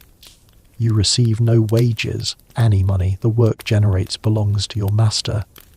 You sleep in a tiny room attached to or above the shop, and even your sleep isn't entirely your own. If an emergency order comes in during the night, your master can wake you and demand you work. According to Professor Joschel's analysis, the line between work time and personal time essentially didn't exist for slaves, but nighttime could also bring opportunities for slaves that daytime didn't permit.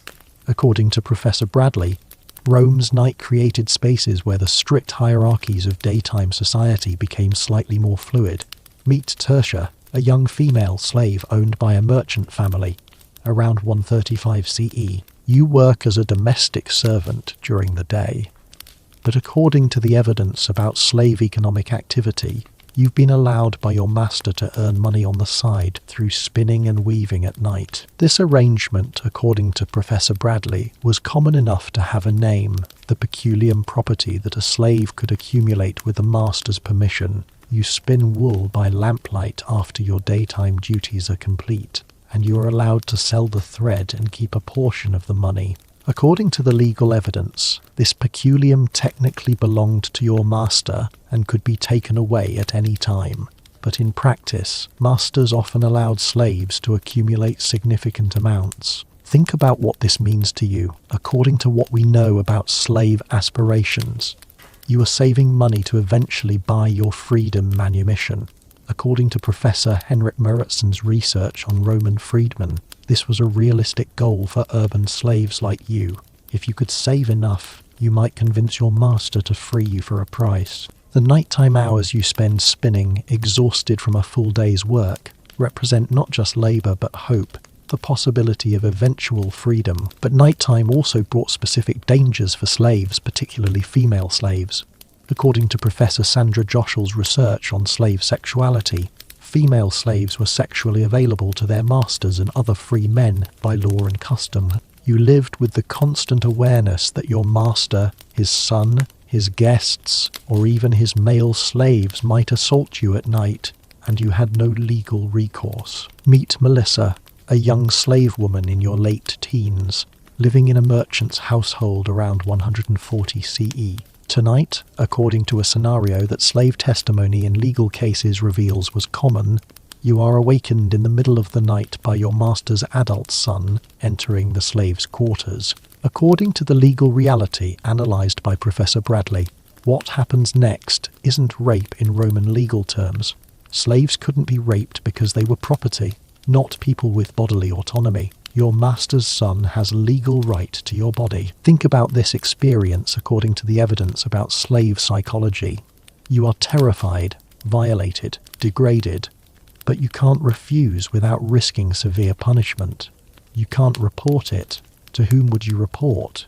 You can't even discuss it with other slaves without risking having your words twisted and used against you. According to the evidence from slave testimony in legal cases, these nighttime assaults were so common that they were simply part of the experience of being a female slave in a Roman household. If you become pregnant from these assaults according to Roman law and custom, the child would also be a slave owned by your master. According to Professor Joshel's research, slave women often bore children fathered by their masters or their masters' family members, children who might be sold away at any time, creating an additional layer of trauma. But even within the horror of slavery, according to Professor Bradley, slaves built communities and relationships that sustained them. Meet Quintus and Flavia, both slaves in the same large household, who have formed a relationship equivalent to marriage. Contubernum in Latin around 1945 CE. According to the evidence, slaves couldn't legally marry, but they formed partnerships that they and their communities recognized as marriages. Your nights together, according to what we can infer from the limited evidence, represent the only truly private time you have. In the slaves' quarters after the household sleeps, you can speak freely, comfort each other, plan for a future that might include freedom.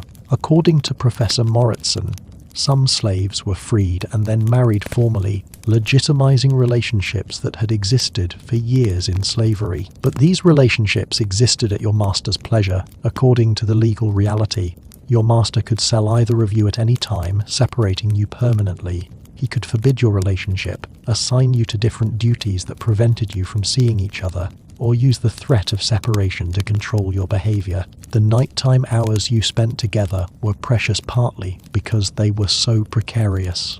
Now let's examine a completely different nighttime phenomenon, the behavior of Rome's elite youth, who used darkness as cover for vandalism, violence, and transgressive behavior.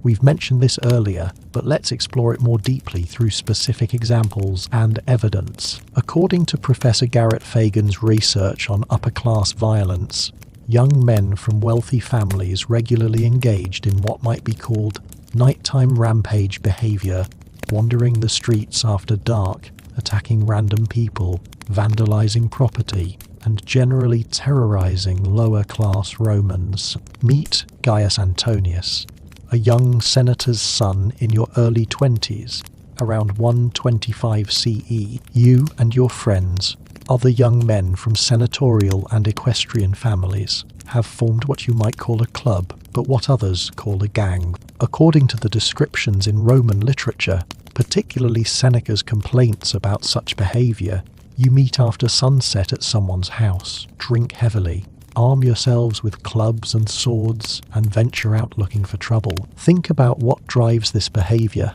According to Professor Jerry Toner's analysis of Roman masculinity, you are supposed to be brave, aggressive, dominant, qualities celebrated in Roman military culture, but you live in peacetime in a city where actual warfare is distant.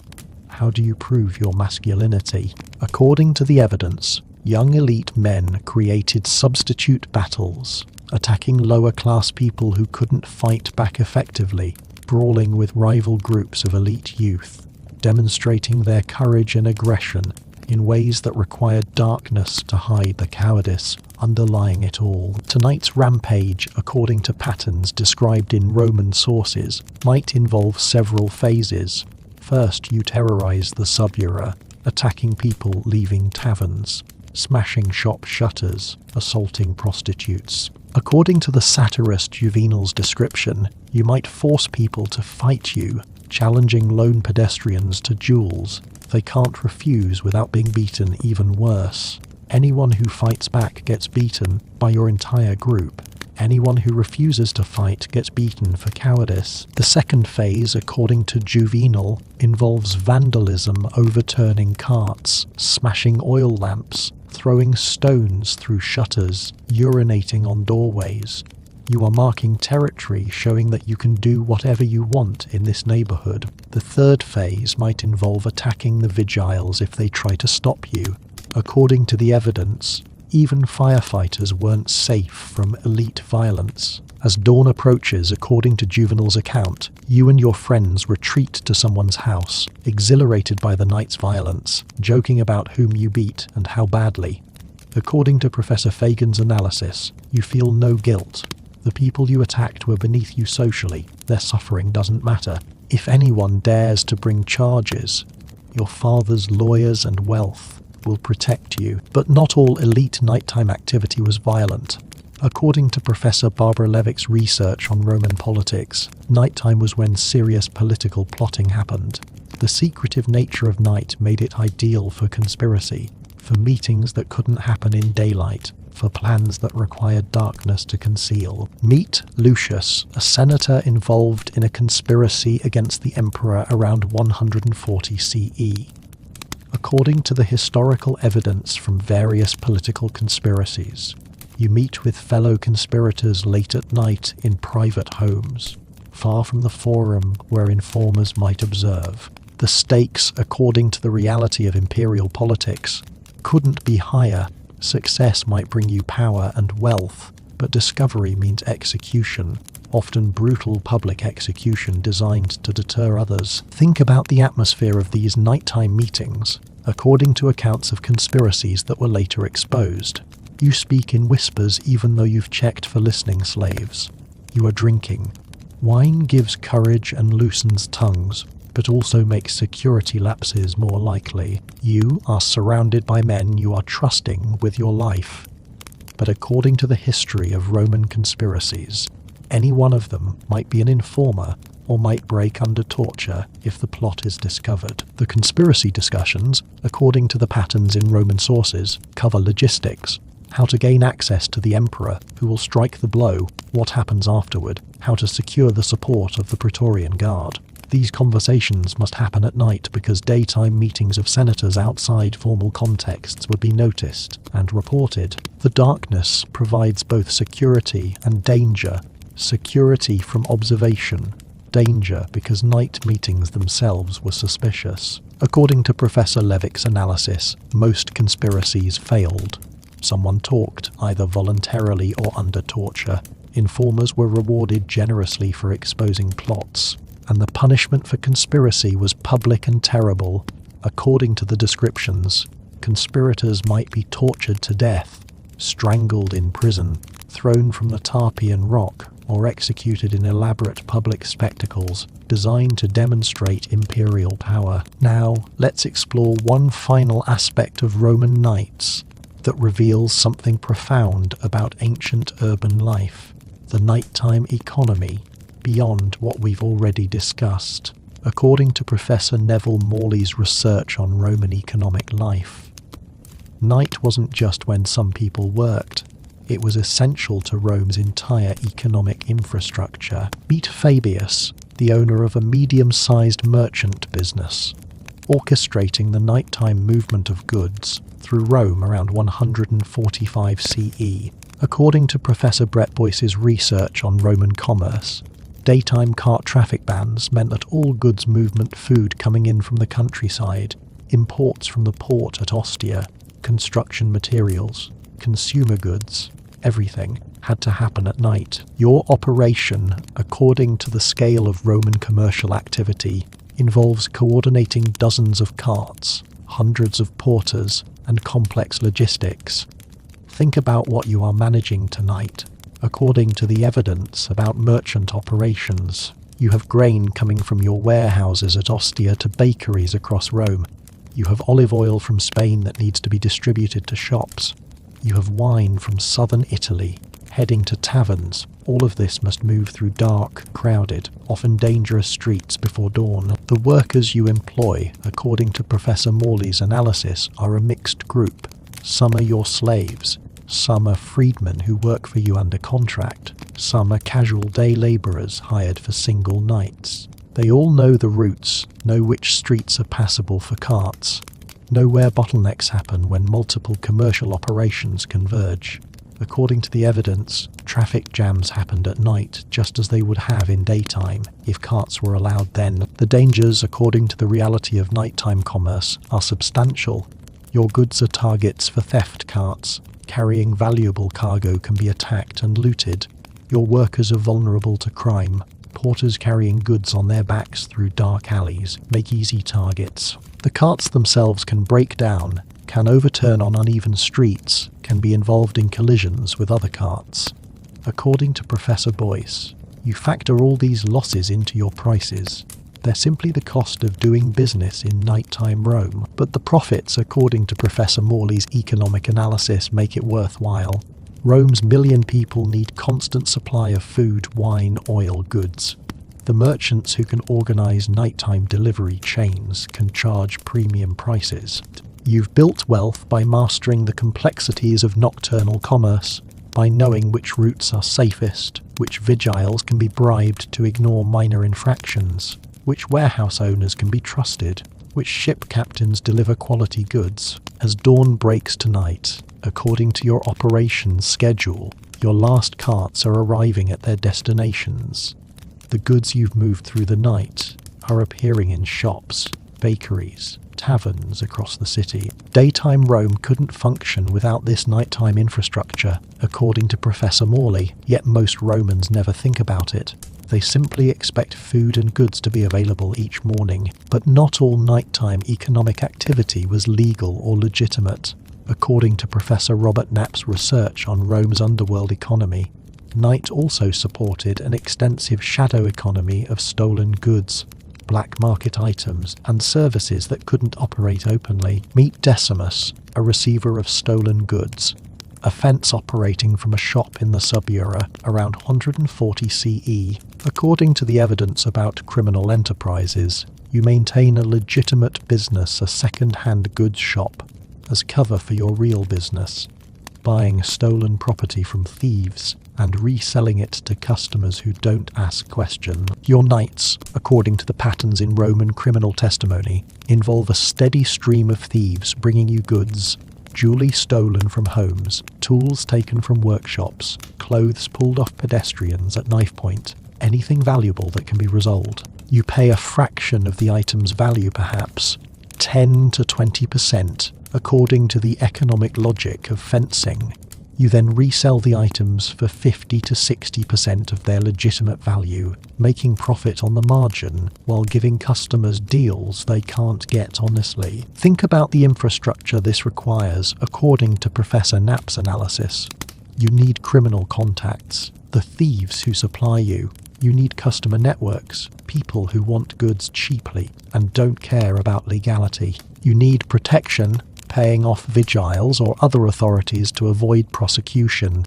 You need storage, a place to keep stolen goods until they can be safely sold. You need discretion, the ability to identify customers who won't report you and to avoid selling items to people who might recognize their own stolen property. The risk, according to the legal penalties for receiving stolen goods, is substantial. If caught, you face slavery in the mines or execution. But the profits, according to the evidence, are equally substantial. According to Professor Knapp, criminal enterprises like yours were common enough and profitable enough that they persisted despite legal sanctions. Now let's examine one more dimension of Roman nights: the experience of foreign visitors encountering nighttime Rome for the first time. According to Professor Greg Wolf's research on Rome's role as an imperial capital, the city attracted visitors from across the empire: merchants, diplomats, tourists, petitioners seeking the emperor's favour, students coming to study. Meet Marius, a young man from Gaul, arriving in Rome for the first time around 145 CE. You've travelled weeks to reach the capital, and you arrive in the late afternoon. According to the accounts of first-time visitors to Rome preserved in letters and literary sources, you are overwhelmed by the city's scale. It is far larger than any city in Gaul. You are staying in a cheap insular inn in the Subura because it is all you can afford. As night falls on your first day in Rome, according to what we can infer from visitor accounts, you experience the full sensory assault of nighttime in the capital. The noise is far beyond anything you've experienced. In Gallic towns, nighttime was relatively quiet. Here, the cart traffic never stops. The shouting and violence from nearby taverns is constant, and the sounds from the street include languages you don't recognize. Greek, Egyptian, Syrian, Germanic. Rome is a polyglot city in ways provincial towns aren't. The smell, according to your experience, is equally overwhelming. According to Professor Anne Kolosky-Ostro's research on Roman sanitation, the smell of human and animal waste in Roman streets was intense, and nighttime, when waste removal happened and when accumulated filth from the day was at its peak, was the worst time. Add to that the smell of smoke from thousands of oil lamps and cooking fires, the smell of unwashed humans in close quarters, and the particular smells of Rome's industries, tanneries, dye works, fish sauce factories, and the sensory experience was nearly unbearable for newcomers. The danger, according to visitor accounts, was equally shocking. In your Gallic hometown you knew everyone, and nighttime violence was rare. Here, you are surrounded by strangers, in a city where, according to the evidence, thousands of people die from violence each year. You've been warned not to go out after dark, but your inn has no food service, and you are hungry. Going out to find a tavern means navigating dark streets where you don't know the safe routes, where you don't speak the local dialect of Latin well enough to navigate social conflicts, where you are visibly an outsider, and therefore a target. Think about making that first nighttime journey to a tavern. According to what provincial visitors experienced, you get lost immediately. The streets aren't laid out in any logical grid, and in darkness, landmarks are impossible to see. You ask for directions, but your provincial Latin accent marks you as a foreigner, and the responses you get range from helpful to hostile. You eventually find a tavern, but according to the social dynamics, you are an outsider in a space where everyone else seems to know each other. You drink quickly, pay too much because you don't know the right prices, and hurry back to your inn, getting lost twice more before finding it. This experience, according to Professor Wolf's analysis, was repeated by thousands of provincial visitors. Rome's reputation as a dangerous, overwhelming city was based partly on these first encounters with nighttime Rome by people from quieter, smaller, less complex urban environments. Some visitors adapted, learned the routes, figured out how to navigate the city's dangers. Others, according to the evidence, left as quickly as possible, shaken by the violence and chaos of the capital. Now let's examine how disease and public health intersected with nighttime in Rome, because according to Professor Walter Scheidl's research on ancient demography, Rome had catastrophically high mortality rates, and nighttime conditions contributed significantly to disease transmission and death. According to demographic reconstructions, Rome in the imperial period might have had death rates of 40 to 50 deaths per 1,000 population per year, far higher than the birth rate, which meant the city's population was only maintained by constant immigration from the countryside. According to Professor Scheidl's analysis, urban crowding, poor sanitation, contaminated water, and endemic disease all contributed to this mortality crisis, and many of these factors were worse at night. Meet Lucia, a woman in your 30s living in an insula, sick with what we would identify as typhoid fever, but what Romans called simply a fever, around 140 CE. According to the medical evidence analysed by Professor Vivian Nutton, Romans had no understanding of germ theory and attributed disease to imbalances of the four humours, to bad air, miasma, to divine punishment, or to witchcraft. Think about your experience of being sick at night. According to what we know about disease in Rome, you have a raging fever, severe intestinal problems, and terrible weakness. Your apartment is on the 4th floor of an insula, and there is no latrine on your floor, just a chamber pot that you empty out the window into the street below or carry down to street-level public latrines. In your current condition, making that journey is nearly impossible. The smell in your one-room apartment, according to the reality of illness in these conditions, is terrible. Your body's fluids, the unemptied chamber pot, your unwashed fever sweat, all in a tiny unventilated space. Your husband and children are breathing this air, sleeping in the same room, eating food prepared in this contaminated space. According to Professor Scheidl's analysis, the inability to isolate sick people meant that infectious diseases spread rapidly through families and through buildings sharing common spaces. Medical care, according to Professor Nutton, is beyond your family's means. Physicians charge fees that a labourer's family can't afford. You are relying on home remedies, herbs, prayers, perhaps visiting a shrine to Aesculapius, the healing god, if you can make the journey. According to the medical evidence, Roman physicians couldn't have helped you much anyway. They would prescribe dietary changes, bleeding, purging, all based on humoral theory, none of which would cure bacterial typhoid. Your chances of survival, according to the demographic evidence, depend partly on your prior health. Poor nutrition made you more vulnerable, partly on the specific disease typhoid, killed perhaps 10 to 20% of those infected, and partly on luck. If you die, according to Roman funeral customs, your body would be removed quickly to prevent further contamination. Burial happened swiftly in hot Mediterranean climates.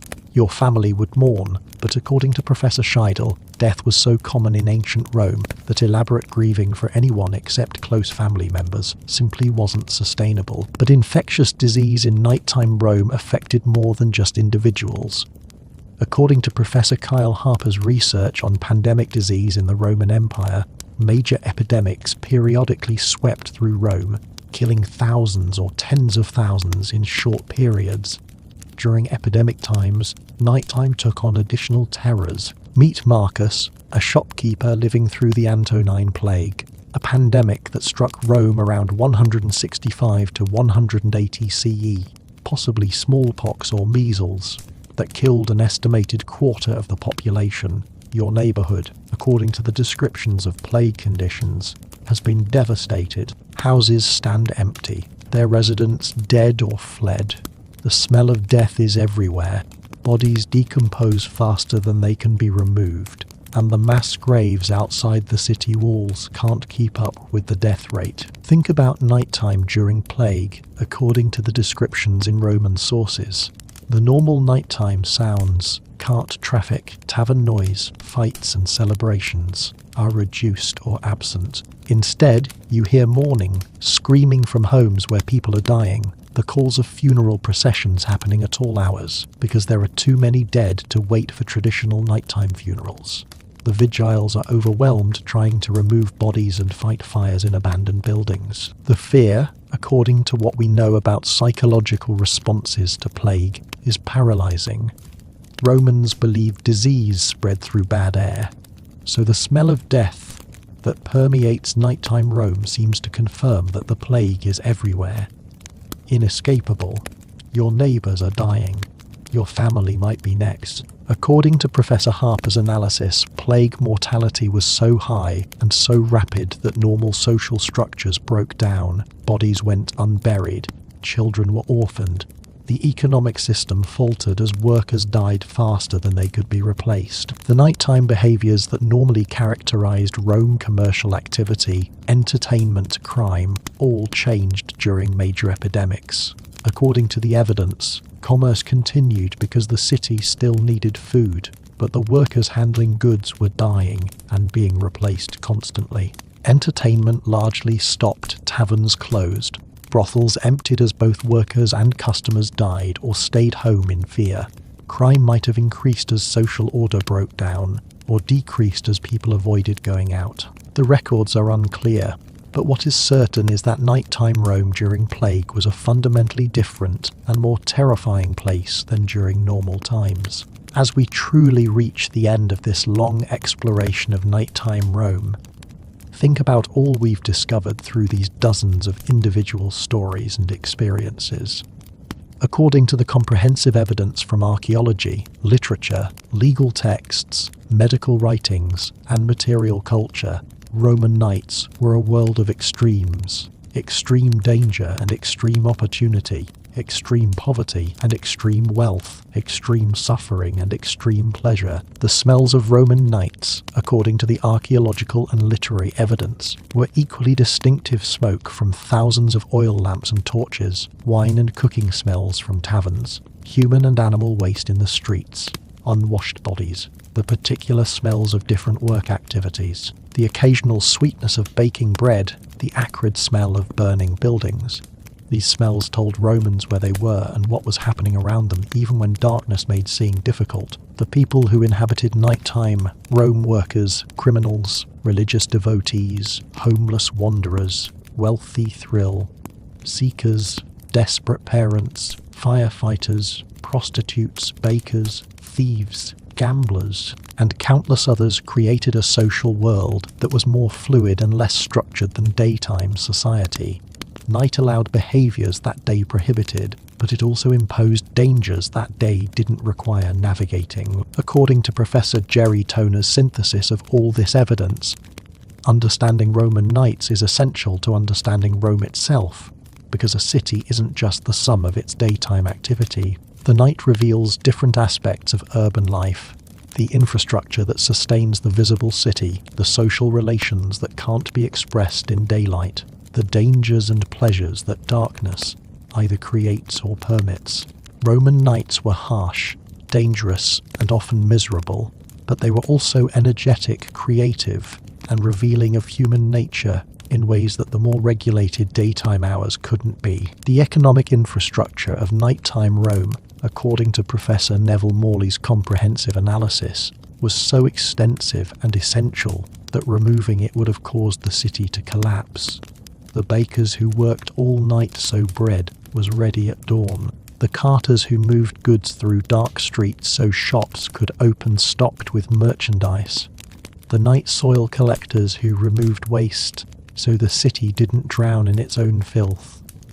The vigiles who fought fires and maintained minimal order. These workers, almost entirely from the lower classes, made daytime Rome possible. Yet they were largely invisible to the elite Romans, whose written sources provide most of our evidence. The social mixing that happened in nighttime taverns, brothels, and streets, according to Professor Toner's analysis, was unique in Roman society. Daytime Rome was rigidly stratified. Slaves knew their place, freedmen knew theirs, citizens of different classes maintained social boundaries. But nighttime, particularly in spaces like taverns, created situations where these boundaries blurred. A wealthy young man might drink alongside a slave. A prostitute might service both a senator and a labourer on the same night. A homeless person and a merchant might both sleep under the same portico during a heatwave. This doesn't mean Roman night was egalitarian, far from it. Wealth still provided protection from the worst dangers, still bought privacy and safety, still determined who suffered and who merely visited suffering as entertainment. But the darkness and danger created common ground in ways that daylight society didn't permit. According to the evidence, this made nighttime both threatening and liberating to those Romans who could afford to choose whether to participate. The violence of Roman nights, according to Professor Aldrate's analysis, was extraordinary even by ancient standards.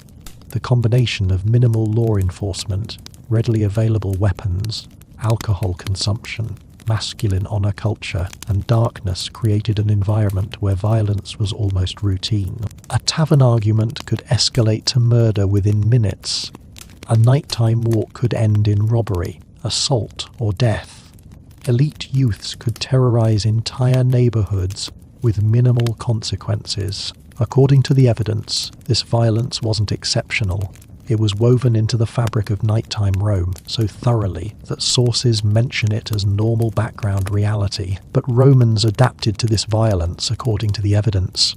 They developed strategies knowing which streets to avoid, travelling in groups, hiring protection, timing movements to avoid the most dangerous hours. They accepted certain levels of violence as inevitable and developed social norms around it.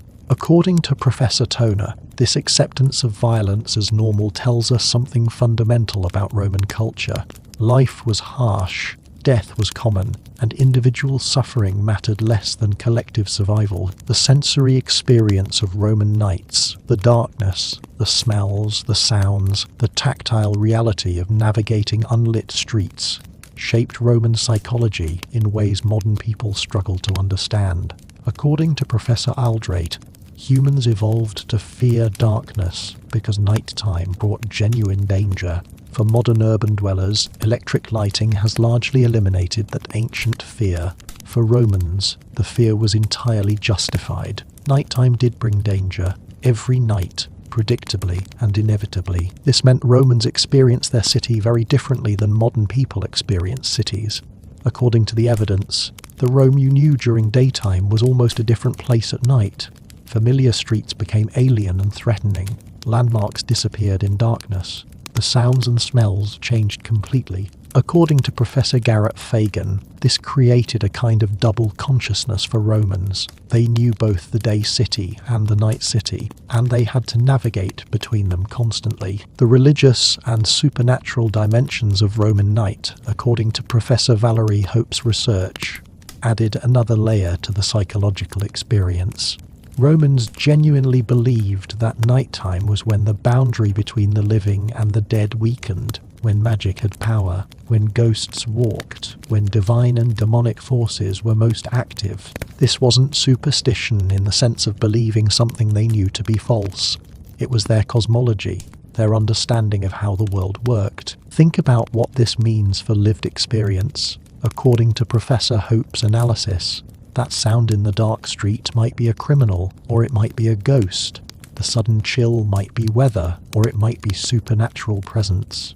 The illness that strikes at night might be natural disease, or it might be a curse from an enemy. Romans had to navigate both physical and supernatural threats simultaneously, and the darkness made both seem more real and more dangerous. The gradual changes in Roman nighttime over the centuries, according to Professor Kyle Harper's research on late antiquity, reveal how the empire's transformation affected urban life.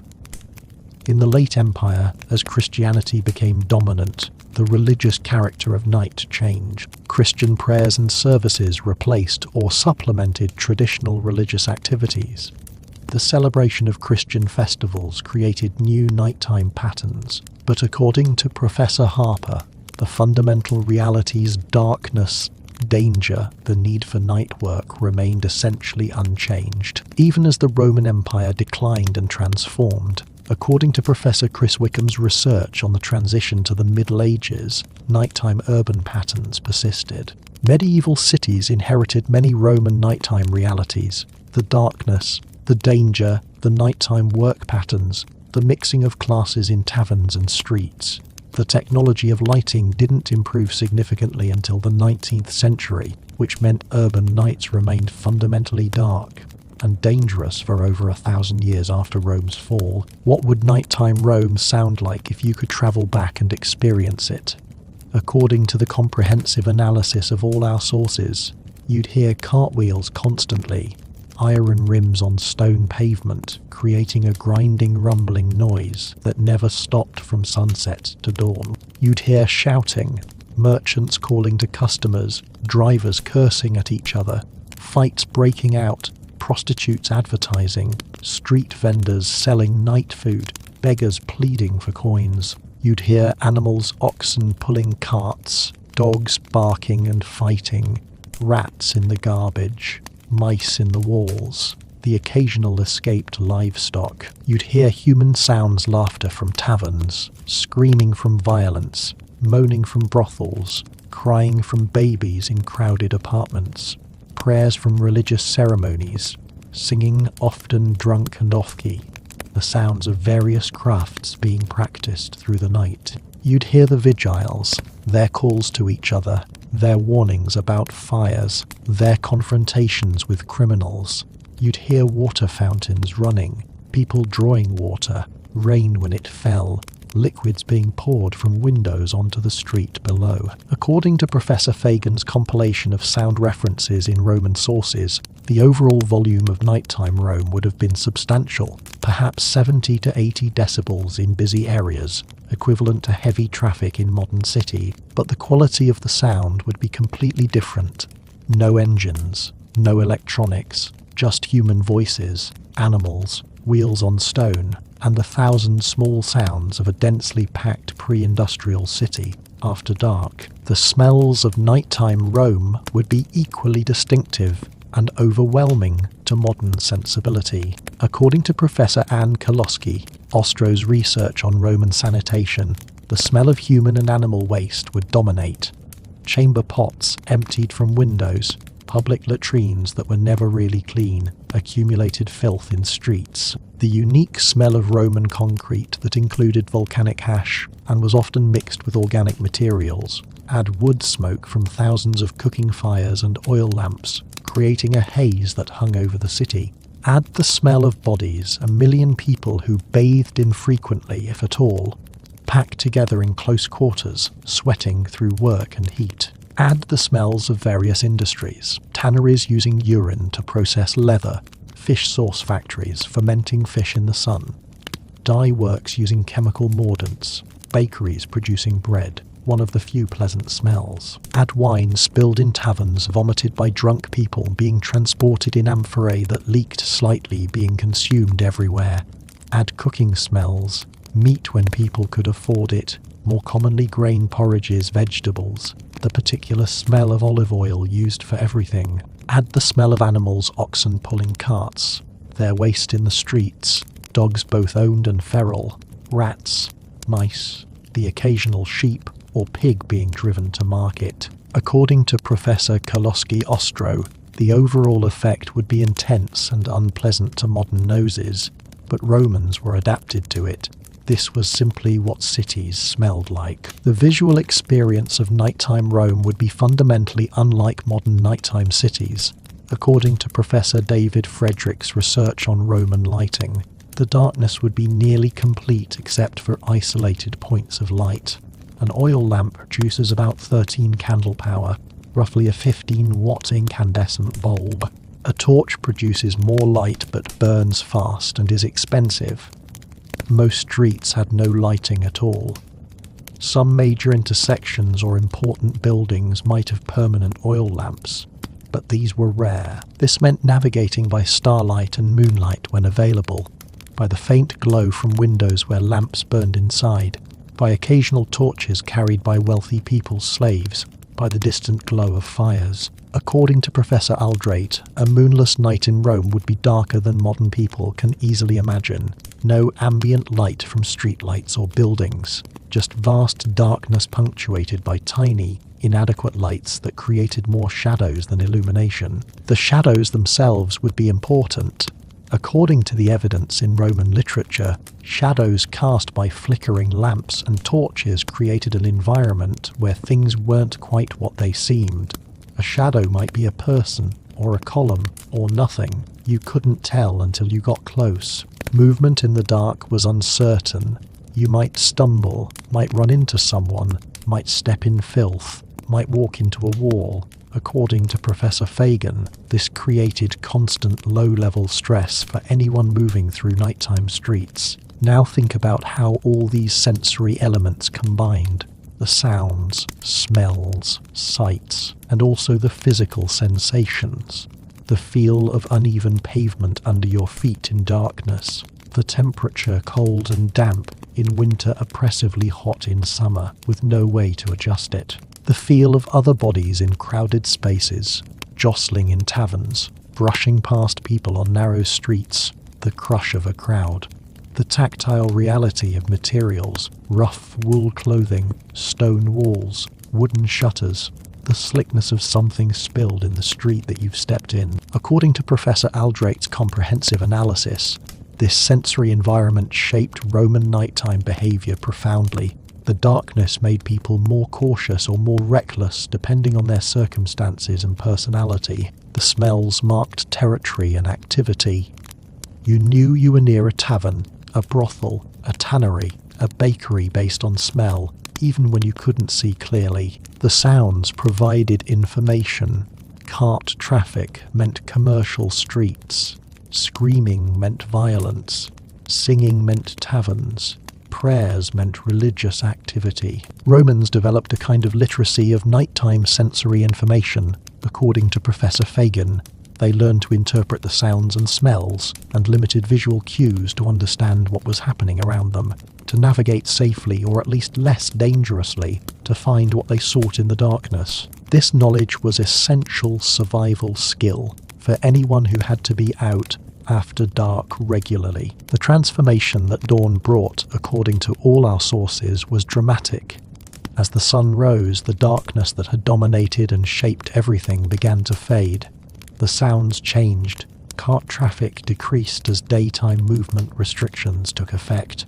Human activity shifted from nighttime populations to daytime populations. The smells changed subtly. Cooking smells for breakfast replaced dinner smells. The heat of the day began to intensify certain odors. The visual world returned. You could see where you were going, identify people and places, navigate with confidence. For those who had been awake all night, workers like bakers, criminals who operated in darkness, vigiles finishing their shifts, insomniacs, the ill dawn meant different things.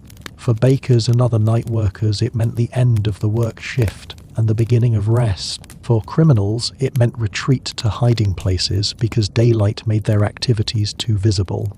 For the vigiles, it meant reporting to barracks and sleeping until the next night shift. For the desperate and the ill, it meant surviving another night. For those who had slept through the night, the wealthy in their secure homes, the exhausted poor who collapsed after long days of labour, the children, the fortunate, dawn meant waking to another day, often unaware of what had happened in the darkness while they slept. According to Professor Toner, this created two Romes, the one most people experienced during daytime, and the hidden Rome of night that they knew existed, but rarely directly encountered. As we truly come to the end of this journey through the shadows of ancient Rome, think about what all this reveals about human nature and urban life. According to all the evidence we've examined, cities have always had these hidden lives, the activities and populations that emerge when the majority sleeps, the infrastructure that operates invisibly, the dangers and pleasures that darkness brings. Rome's nights were exceptionally harsh by modern standards, but the patterns, nighttime work, nighttime crime, nighttime entertainment, nighttime fear, are universal to urban life. Thank you for joining me on this long walk through the dark streets of ancient Rome. Thank you for meeting the bakers and thieves, the homeless and the wealthy, the slaves and the free, the firefighters and the criminals, the desperate and the thrill, seeking who all inhabited nighttime Rome in their different ways. Thank you for experiencing the sounds, smells, sights, and physical realities of a world that existed without electric light, without modern law enforcement, without any of the infrastructure that makes modern nights safe and predictable. Tonight, as you drift off to sleep in your safe, well-lit modern space, remember the Romans who faced the darkness with only oil lamps and courage. Remember that cities have always had hidden lives that emerge when the sun sets. That night has always been a time when normal rules bend or break, and that the people who navigate the darkness, whether by choice or necessity, are often the ones who keep the whole system running. Sweet dreams, and may you wake tomorrow with a new appreciation for electric lights, for police patrols, for the safety infrastructure that makes modern nights so much gentler than the nights our ancestors endured. The Romans built one of history's greatest civilizations, but they built it without conquering the darkness. They simply learned to survive it, night after night, for centuries. Good night, and remember, the next time you walk a well-lit city street after dark, Spare a thought for the Romans who walked similar streets in nearly complete darkness, navigating by memory and courage through a world that modern people can barely imagine. Their nights were harsh, but they were also human-filled with the same desires for safety, for connection, for pleasure, for survival that drive us today. The darkness made everything harder, but it didn't stop them from living full lives, building families, pursuing dreams, and creating a civilization that still shapes our world 2 millennia later. May you rest peacefully tonight, secure in the knowledge that the darkness outside your window is not the darkness Romans faced, and may you spare a moment of gratitude for all the innovations, electric lighting, modern law enforcement, emergency services, urban planning that have transformed nighttime from a realm of danger into a time of rest and safety for most of us. The Romans would have marvelled at our nights, so bright and so safe compared to theirs. And perhaps, in marvelling, they would have appreciated even more what they accomplished in the darkness, that they could never quite conquer. According to Professor Jerry Toner's synthesis of all this evidence, understanding Roman nights is essential to understanding Rome itself, because a city isn't just the sum of its daytime activities. The night reveals different aspects of urban life, the infrastructure that sustains the visible city, the social relations that can't be expressed in daylight, the dangers and pleasures that darkness either creates or permits. Roman nights were harsh, dangerous, and often miserable, but they were also energetic, creative, and revealing of human nature in ways that the more regulated daytime hours couldn't be. Thank you for joining me on this journey through the dark streets of ancient Rome. Thank you for walking with homeless Rufus, for working with Lucius the baker, for braving the dangers that Lucia faced, for experiencing the violence and the beauty, the terror and the transcendence that nighttime brought to the eternal city. Tonight, as you drift off to sleep in your safe, well-lit modern space, remember the Romans who faced the darkness with only oil lamps and courage. Remember that cities have always had hidden lives that emerge when the sun sets. That night has always been a time when normal rules bend or break, and that the people who navigate the darkness, whether by choice or necessity, are often the ones who keep the whole system running. Sweet dreams, and may you wake tomorrow with a new appreciation for electric lights, for police patrols, for the safety infrastructure that makes modern nights so much gentler than the nights our ancestors endured. The Romans built one of history's greatest civilizations, but they built it without conquering the darkness. They simply learned to survive it, night after night, for centuries. Good night, and remember, the next time you walk a well-lit city street after dark, spare a thought for the Romans who walk similar streets in nearly complete darkness, navigating by memory and courage through a world that modern people can barely imagine.